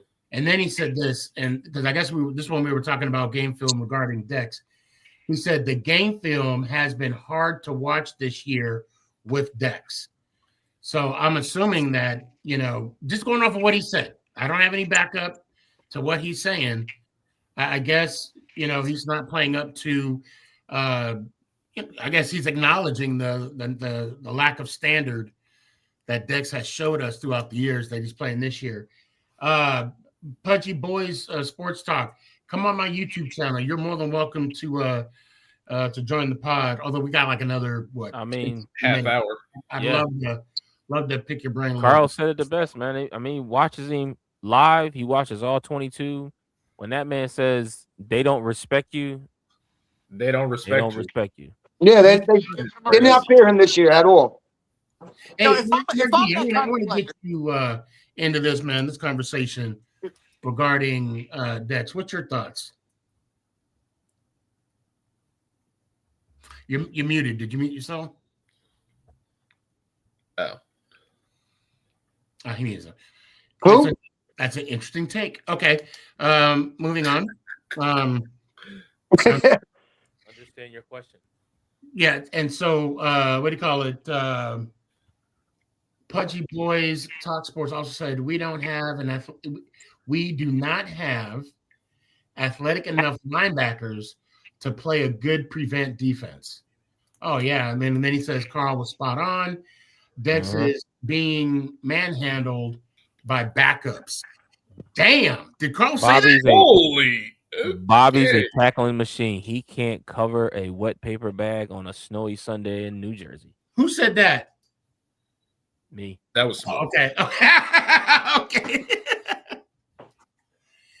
Oh man. He just can't. He can't cover anybody. And I feel like your good linebackers at least have to be able to cover tight ends. And I'm not saying that you're going to like blanket tight ends because there's a lot of great tight ends, but you got to give me something. Antonio Pierce was the slowest guy in the field, but he would bust his ass in coverage. Chase Blackburn interception. Yeah, like and where you're supposed to be at. Let's not forget what he did in the Super Bowl NFC Championship game. He tackled Brett Favre while being blocked by an offensive lineman. Let's give him his flowers. Sneaky, to be honest, that's what pisses me off about the modern day Giants because we've all seen 2 Super Bowl teams. If you got to see them, you got to see 2 Super Bowl teams that weren't at the top of the league in offense. They was a collective group that moved as one. They use their talent when they need to and had great coaching. That's win Super Bowls. We don't need to have a Patrick Mahomes to win a Super Bowl. We don't need a Tom Brady to win a Super Bowl. You don't need Aaron Donald to win a Super Bowl. You need competent players with competent coaches and all on the same page. I agree. You took 2 wild card teams and watch them go win Super Bowls. That's what irritates me because people think you need all this extra high level talent. That's impossible to do with Cap. You just got to have good, competent players. And for some apparent reason, the Giants can't figure out or lost the way of finding competent players like a Tuck and an OC and a Pierce. Mm-hmm. Like, I don't get it. And you go from, and I know we fired Jerry Reese at the end, but it's like you go from that, like you see how that was built, and then that leaves and you forget all of that. I just don't understand it. My thing is I was watching last night before I went to sleep. It was Phil Simms. Otis Anderson. Was it Carthon? Or was it Collins and Banks sitting at a table? And I was watching these, four giant legends talk about the Super Bowl runs that they went on in 1990 or 86 and 90. And right off the jump, I said to myself, where are those type of players? We need that type of players can you imagine? Sneaky, we went to the Super Bowl with Kerry Collins. Right. I mean, we got smacked, but yeah. We went to the it don't even matter the result. We went to the Super Bowl with a guy that couldn't put the bottle down half the time. No, I agree with you. But and you telling me we can't figure out how to recreate that? Like, come on, man. Well, you also got to. I mean, that defense though. We had that year. We had the number 2 ranked defense because the Ravens had the number 1. Yeah. Yeah, that defense. I mean, but look, we had Strahan, Jesse Armstead, Seahorn. I mean, that defense was just stacked. I mean, it was just stacked. But that offense put 42 points up against the Minnesota Vikings in the NFC Championship game. But 41 and held them to 0. Hey, that's going to be give or take. I had to throw that. Here we go. First time on the show. What's going on, man? What's up, bro? Oh, coffee.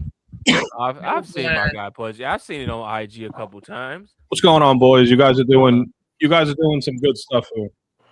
Well, hey, you know what? I'm glad you joined us. So you can good stuff. Welcome to the channel, brother.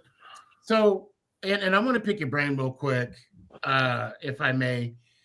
I want to get that. What is it? That 22? What is it? Catch 22? All 22. All 22. And you said it wasn't easy, or it's not easy watching Dex this year. If you can expand on that, I'd be thankful. Yeah, 100%. We as Giants fans have a level of excellence for Dexter Lawrence. He's one of the few players in the last 5 seasons that we could be proud of. One of the few guys that we could actually get behind and cheer for. So coming back into this season, I expected Dexter Lawrence to beat Dexter Lawrence. And I'm watching him in games, especially the most embarrassing one, which is the 49ers game in week 7 or week 8, when they had 2 guards and the center, all backups. And I'm watching Dexter Lawrence with one-on-one coverage against the center who's a career backup with a PFF grade of under 20, and he's getting completely manhandled by the center. And it's really, really hard to watch. And his tape all season, he has spots where he gets powerful pass rushes, but it's not the same Dexter Lawrence that we see constantly, that Chris Jones type of push that we're used to watching every single time Chris Jones steps on the field. It hasn't been Dexter Lawrence this year, and we're seeing it especially against the run. Now, and I don't want to speak for you, Ant, so please correct me if I'm wrong. And I know what I'm about to say is not how he meant it to be. But from what you saw, would you say that Dexter Lawrence has checked out? Me? Yes. Oh, sorry. No. I don't want to accuse Dex of that because I have too much respect for him. But you can argue that he has. I'll say that. I don't think he has, but you can make the argument that he has. Do you think he's healthy, or do you think that injury is still affecting his gameplay? Because that's what I feel. After maybe like 10 weeks, I would have said we're at what, week 13, 14, 15 now. If he's not healthy, sit the rest of the year out, because what I'm watching I can't watch anymore. Yep. Well, but I mean that goes. I mean, look, we're 2-11. What can you watch? Facts. Nothing. You know what I'm saying? I mean, the fact that we have a team that competes for 3.5 quarters, and then the rest is history. Literally, and I'm talking about the game. The rest is history. Everything is gone from underneath us.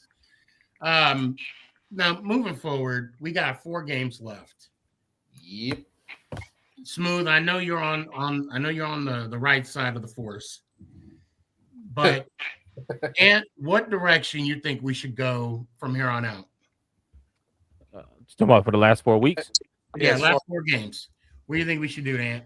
What's your thoughts? What do I think we should do? If I'm being totally honest, I don't give a shit. I really don't. I just want to see some competitive football, and at this point, I can give a shit who wins.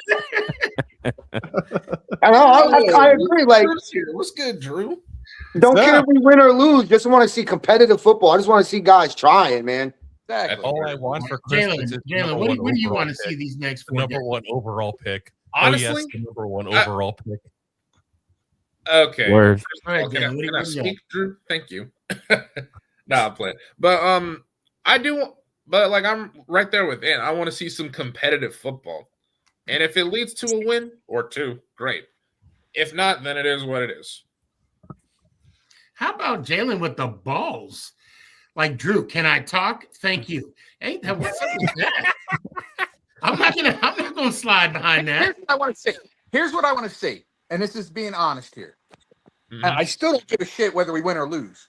I want to see a team finish out this season and be able to go, now that's a team I'd want to root for next year.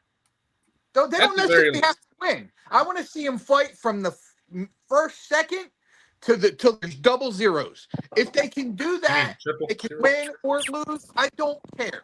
I just want to see a team that I can hopefully go into next season and go, you know what, we might be okay. You know what I mean? It depends on the coaches. I want to go in and say, you know what, the players are okay. Let's see what the new coaches can do. You know what I'm saying? Like, but right now, like, do I give a shit? I don't. I really don't.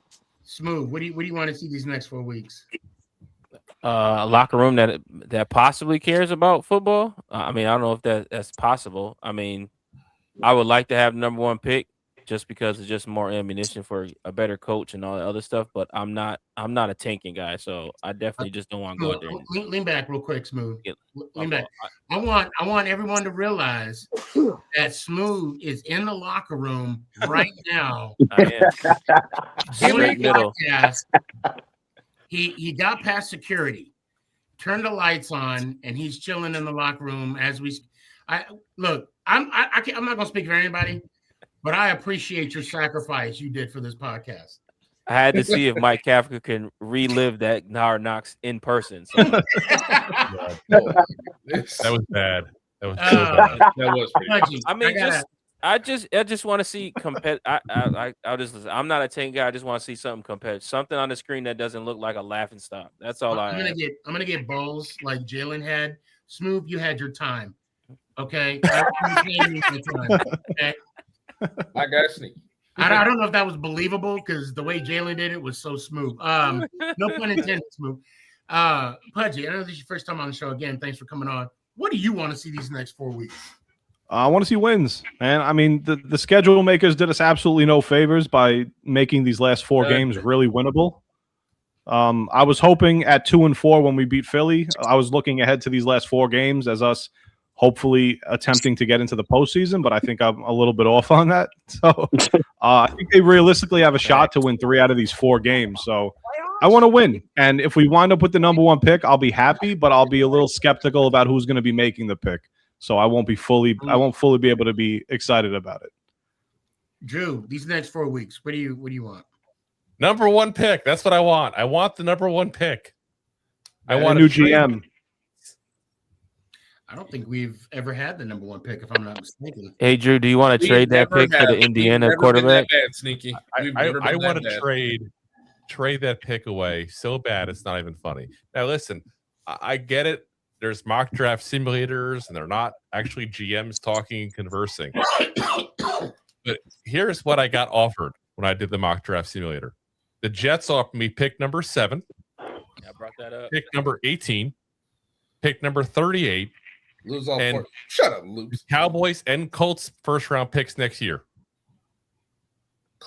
Sold. Sign me up. Oh, yeah, I brought that up earlier. Yeah, that's what I want too. Sign me up. Yep. I was so confused. I was like, what? Then I'm like, you were talking about the trades from when the Jets traded Sauce and Quentin Williams during the trade deadline. Yes. Before it. So think about it. We literally have 4 first-round picks and a second. If you can guarantee that, I hope we lose every game from Stroud. But Yeah, also, just but again. hold on, Drew. But what will that do for us the next 2 years? Will we still get number ones? We still have our number ones. Well, no, right, I know, but I mean, like, if we were to trade this year's pick, get all that, plus say like next year get a number one for the 27, and then 28 another number one, or maybe a number two. Yeah, that's going to be too much. Yeah, or say, hold on, hear me out. We could do a 4 conditional, you know. Although I don't know what I just said, but it just sounded like I knew what I was talking about. All we need is, if we get the number one pick, we just need Fernando from Indiana to just keep on a hot streak, because he is going to be the guy that's going to be the number one pick. And if we can hold that pick and we are granted that pick, the sky's the limit. Yep, he's a panty dropper. Yeah. I mean, just look at the teams that are going to be willing, that need a quarterback right now. So we got the number one pick. You got the Saints who need a quarterback, Browns most likely, Jets definitely. Yep. I was gonna say I'm mostly thinking the Jets, because it's like but they're going to be bidding against each other. So beyond the Jets offer, when I did it, because I just pulled it back up to see what you get. And again, it's a mock draft simulator, to be clear. I'm not suggesting this is in stone what you would get offered. The Browns are offering pick 4, pick 27, pick 40, pick 71, and next year's first round pick. Oh my God. Oh boy, I like that one just because I like the number 4 instead of 7, so you can really. And also number 1, we get 2 first round picks next year too. Here you got the Saints offering pick 5, 36, 72, next year's first, next year's second. God. Okay. That's why it's just for shits and giggles, because this is the worst offer. The Steelers are offering pick 20, pick 51, pick 79, and next year's first and next year's second. Yeah, no thanks, Pittsburgh. You stay out of this. I want two number ones. I want a top 10 and then a top 25. But that you got right there. You got a top 10 pick still from the Jets at number 7. You got a top 20 pick still at 18. You get their second round pick, which is still almost a first round. You get 2 first rounders next year, so you have 3 first round picks in 2027. I'll tell you what, if the Steelers throw in Mike Tomlin, let's do it. Yeah. Wait, Jets will have to give up 3 first rounders, 2 second rounders, and a top player, a no less guaranteed. That's not happening. I was about to say. This is and if the Steelers want any shot of getting a new franchise quarterback or having a shot, they're going to have to trade Mike Tomlin. They're going to need. They'll never be in a position to get a top 5 quarterback. We're gonna have with before I give everybody their moment. Mark D, are you still here? Are you with us? Yeah, I'm still here. My bad, I was still here. Gotcha, cool. So, do you want to add anything? I know we were talking about Dexter, now we're talking about coaching, now we're talking about the draft. I know I picked on you a few minutes ago. You want to add anything?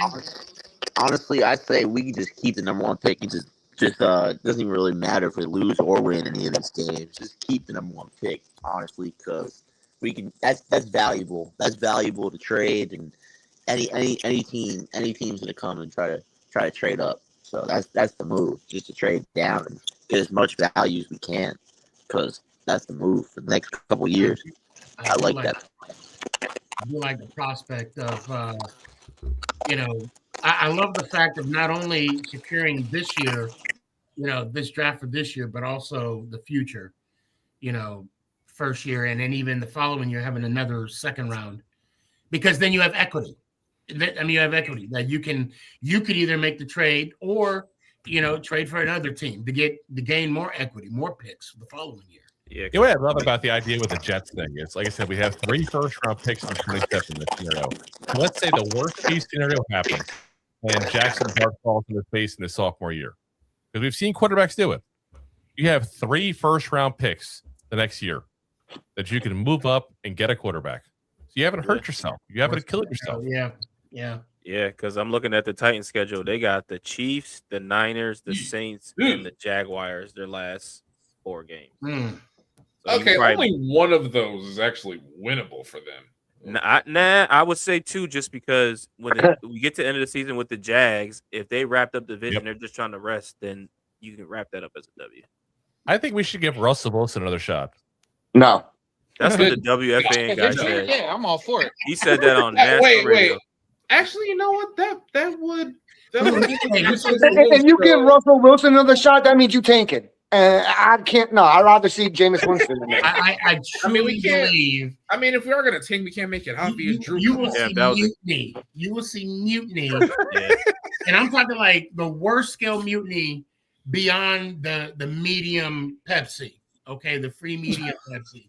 Are you saying that Mike Kafka couldn't sell that? He clearly has control of the locker room and everybody in the team, and everybody respects him and is motivated by him so clearly. If you're not with this shit, Drew, get the fuck out.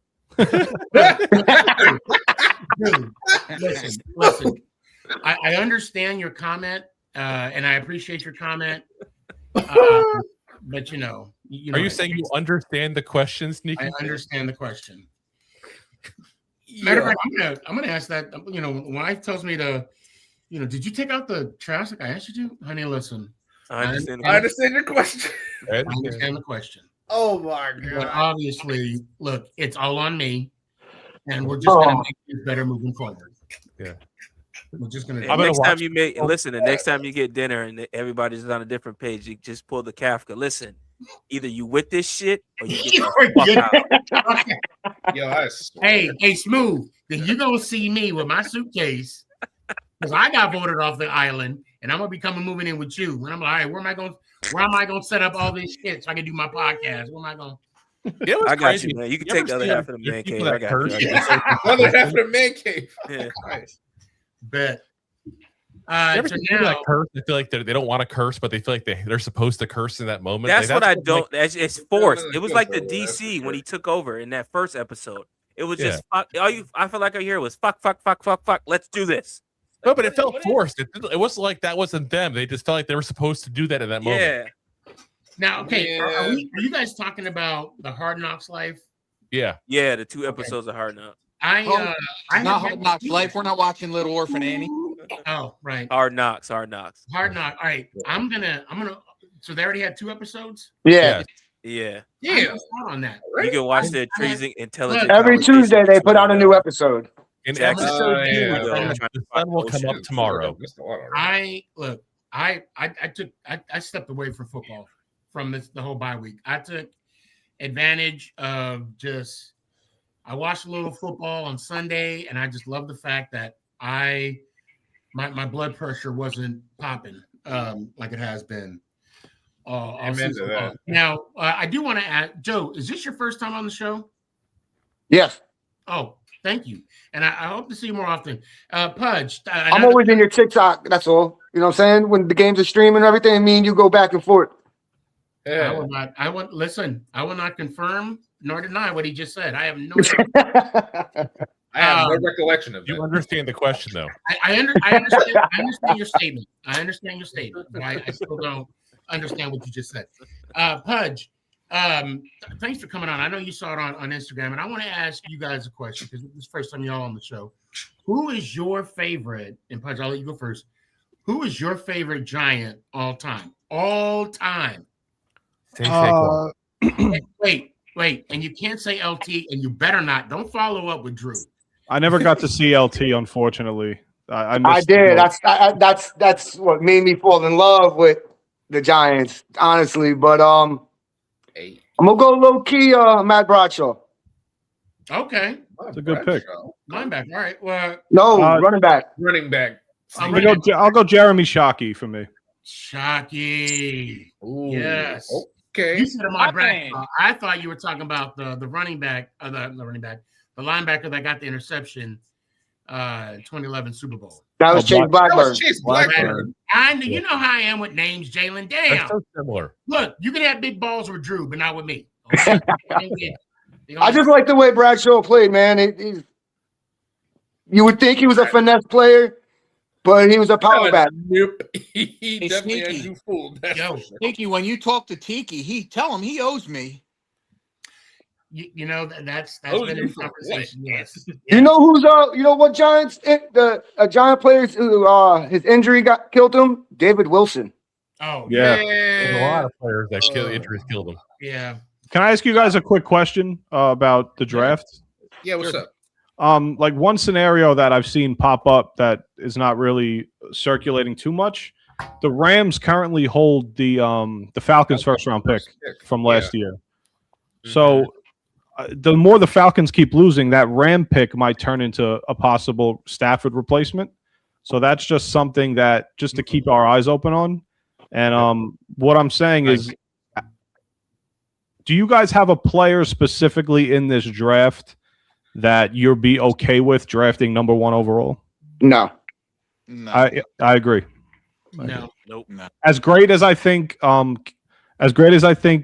is and Arvell Reese and all these and a few other guys, I think the team could use the benefit of adding more capital and more players to this we team. need too much depth. We need too much depth and talented starters just to take one guy overall. Yep. Can I ask everyone a quick question?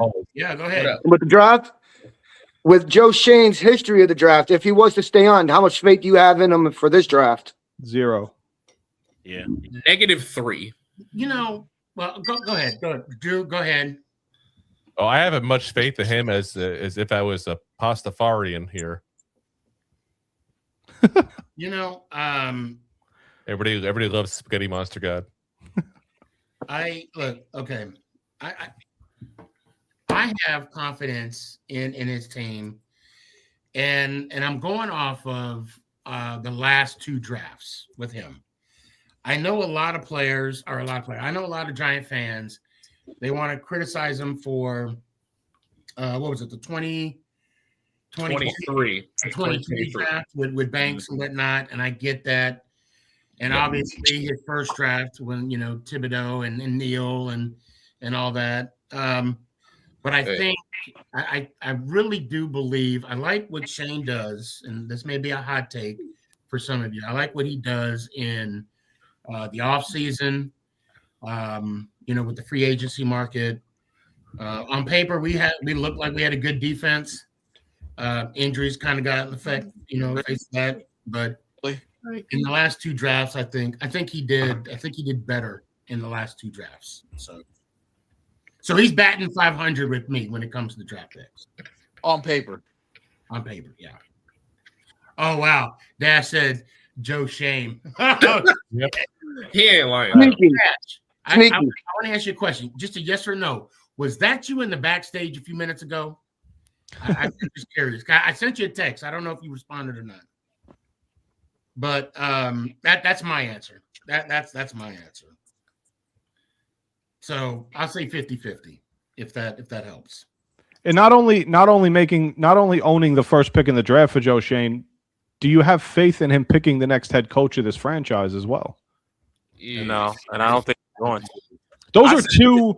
Those could be 2 major decisions that's going to affect this franchise for the next decade. Yep. And Joe Shane's going to be in charge of both of those decisions. See, this is what I said earlier, Pudgy. This is my theory is that they have done what I would say okie doke, but I think they positioned Joe Shane into where they can maneuver him into a different part of the organization if the next head coach goes, I don't want him as a GM. I think the next head coach is either going to say one or 2 things. We can keep him or we're not going to keep him. Just because of words of when you have John Murray saying he's done so much to update the building. He's done so much to update the process. He's done so much to update these things. And the way his 20-minute press conference was, did you look at that press conference as the guy that's getting fired at the end of the season?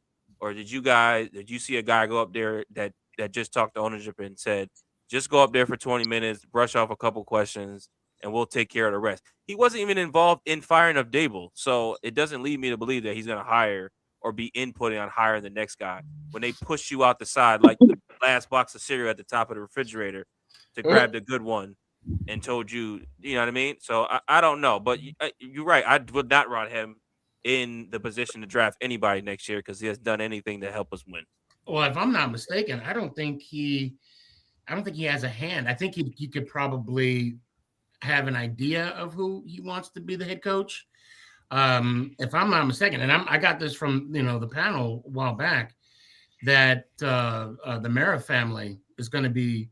Well, was it Chris Mara or was it? Mara. I'm sorry, Chris Mara. Yeah, and he's going to be making the the decisions because John, is handling his health right now.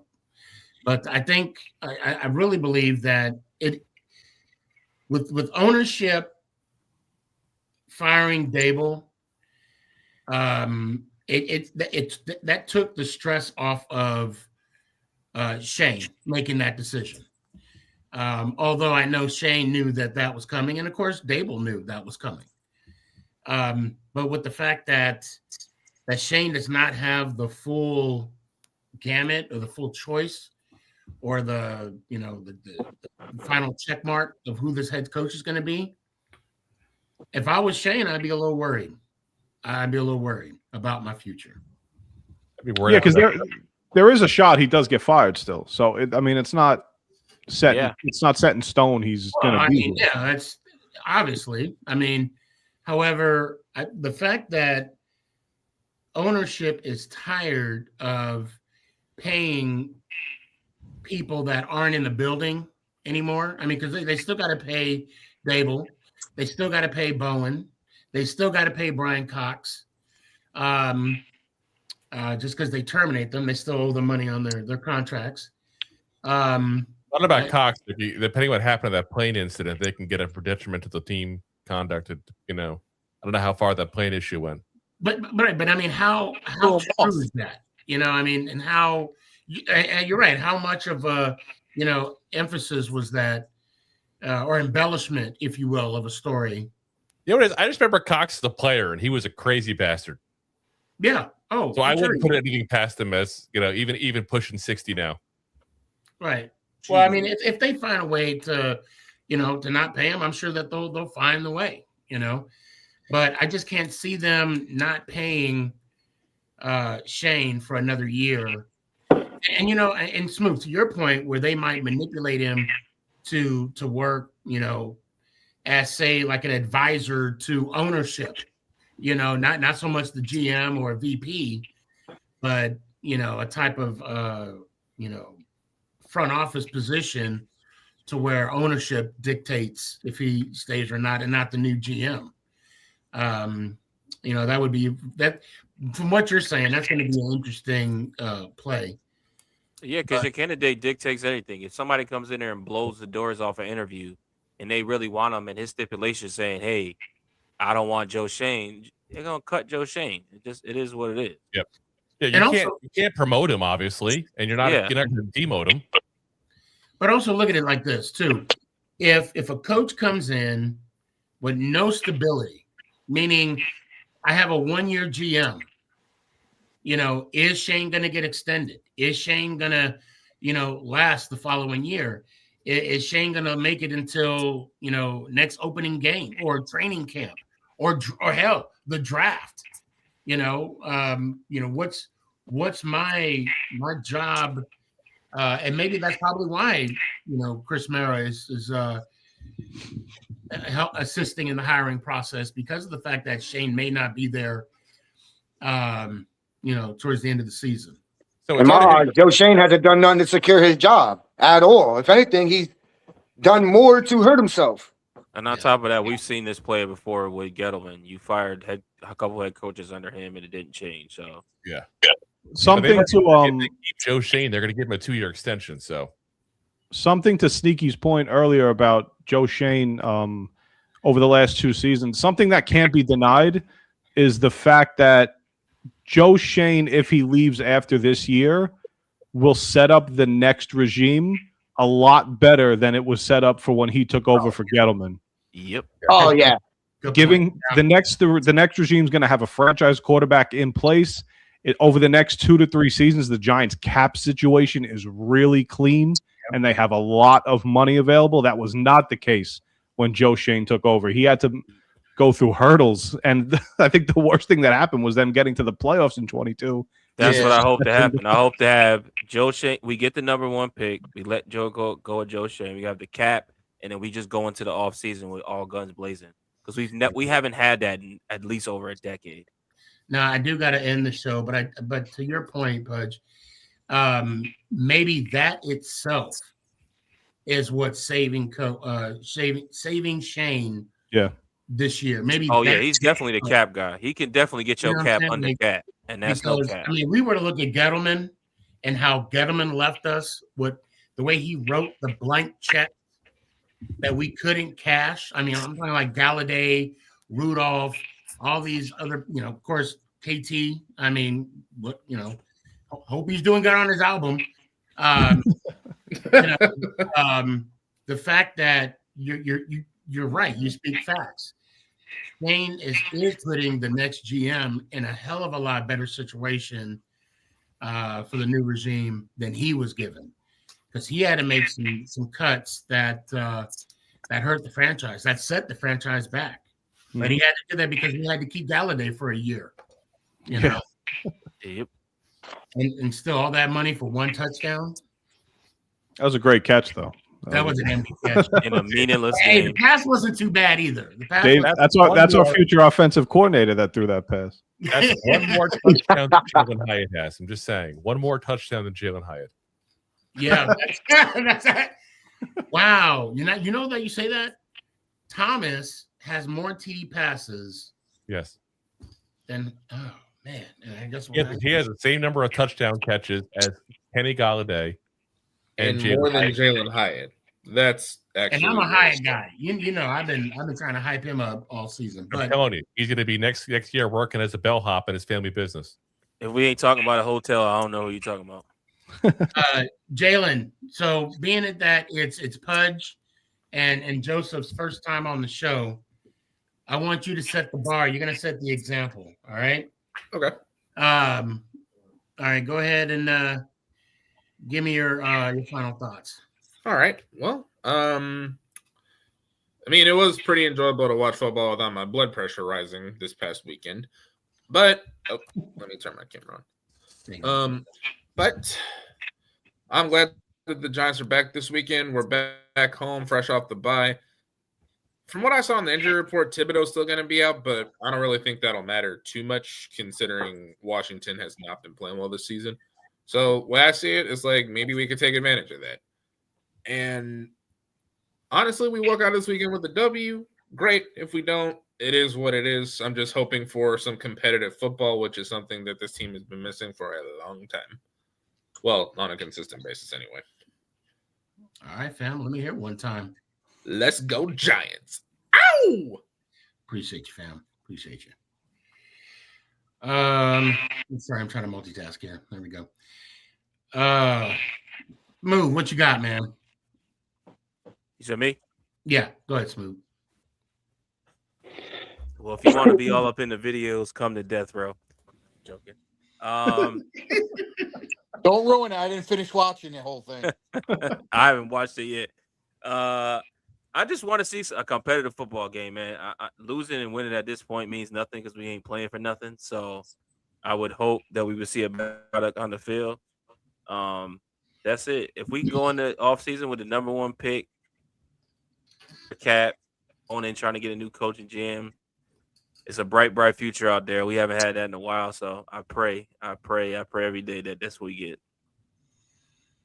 All right. Let's go Giants. Ow! Appreciate you, fam. Have a good night. Hold on. Where we all go? Final thoughts? Just like they said. All right, before we go into it, so basically you get your, get your final thoughts and then you say the outro. So go ahead, Joseph. My final thoughts, man, like they kind of agree with everyone else, man. I just want to see competitive football. I don't want to see what we've seen with the Patriots. Like, I want to see the players compete. And I'm looking forward to see what happens for this offseason, man. With all that being said, let's go Giants. Hello? Appreciate you, fam. Can anybody hear me? Yeah. Oh, I couldn't hear Joseph at all. Oh, you couldn't hear him at all? No. I could hear him. Hold on. Joseph, say something real quick. What up? Go Giants. Yeah. Can't hear him at all. You can't hear him? I hear Oh, him. yeah, I got him. Yeah. All right, Joseph. Hey, That's not Tuesday, important. Don't Thursday worry night. about it. All right, got you, brother. I'll see you next week. Hopefully, I mean, of course, you got something going on. Life be lifing, you know. Pudge, what you got, man? I'll just say one quick thing. The Giants did the most difficult thing possible, Can't and that's hear him either. finding. What the hell? Uh-oh. I can hear him. I can hear him too. Uh-oh. Go ahead, Pudge. Giants did the most difficult thing that's possibly in the NFL in sports and finding the franchise quarterback. They did that, and they'll be set up for the next decade as long as they put the right pieces around them. Let's go, Giants. Woo! All right, man. I appreciate you. Thank you. Oh, and thanks for coming on, Pudge. I appreciate you, bro. Have a good night, man. More than welcome to come on again. Can you hear anybody, Ant? Say something, Drew. Drew, quit fucking with him. I know. He's such an I asshole. can't hear him. So you can't hear? Okay, I hear him laughing. You can't hear him laughing? No. Oh, okay. Well, You better not be talking shit. He's not talking shit. Because I can't read lips. He would never. Oh, yeah. Never. Oh, yeah, okay. Never. I would never Me talk about neither. your old ass in a bad way. All right, Drew. Go ahead. Get your fire. So listen, guys, at point blank, the big thing for me is I hate to say it, and I want the Giants to be competitive. I want to see continued development for Jackson Dart, but I really don't want to win. I want this number 1 overall pick. This is like the Herschel Walker kind of trade. Like this is that kind of thing. This could set up this franchise so well for the next couple of years. It's not even funny. But I do want Joe Schoen gone still. I can't be making these decisions. I wouldn't be shocked if he's excited because Michigan fired their head coach at this point. There, probably doesn't even know what the hell's going on with all that stuff. He's got to go. Just got to go, guys. So let's go, Giants. Ow! Appreciate you, Drew. Have a good one, man. Oh, hold on. Shit. All right, there we go. I got it. Okay. Appreciate you, Drew. Ant, go ahead, man. What you got? Yeah, I mean, like I said, like we've been going through this so much year after year after year. Like I've become numb to it. That's why, honestly, with the last 4 games, that's why I said I can really give a shit who wins or loses for that matter. I just want to see competitive football. I want to feel good about, going into next season. We won't really be able to tell that until we see who our coach is, if the GM's going to change. It's a whole bunch of stuff that has to go on. But right now I'm just enjoying football together, enjoying the family for the holiday season, and it's getting closer. And that's pretty much it. Sneaky man, I appreciate you. I love you. Peace to everybody that's been on the show tonight, especially the new guys.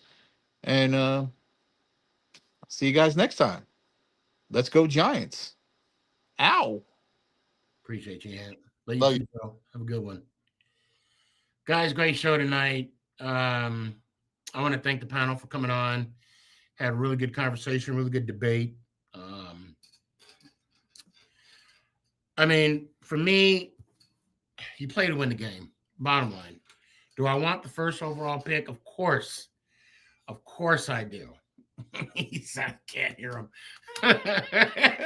Shit. Oh, Drew. Now I lost my train of thought. No, I'm kidding. I didn't. You play to win the game. Okay. And you got to get on the field. You get paid too much money to not give forth the effort, and for those that, are questioning my loyalty, my faith, my dedication to the New York Football Giants, look, all I'm going to say is this. I understand the question. I really do. And at the end, it falls on me. I appreciate y'all for watching the show, being part of the show. And again, if you guys are wondering why I didn't have a show on Tuesday, look, I understand the question. I do. But I'll say this. I'll see you Tuesday, 8:00, Dallas, Texas time. Until then, keep your hands to yourself put a smile on someone's face, and I don't even know. I just hope we do something positive this weekend. Although I think we're gonna win. I'm pretty sure. I'm very confident because we have that number one pick in the balance. So, but as always, I appreciate y'all. Again, keep your damn hands to yourself. Put a smile on someone's face. It's the holidays. And spend money you don't got.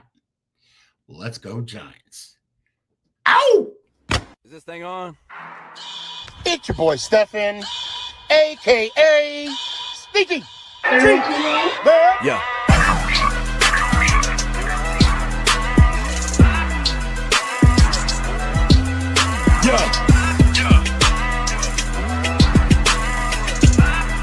Lyrical assassin. Let's go, Giants.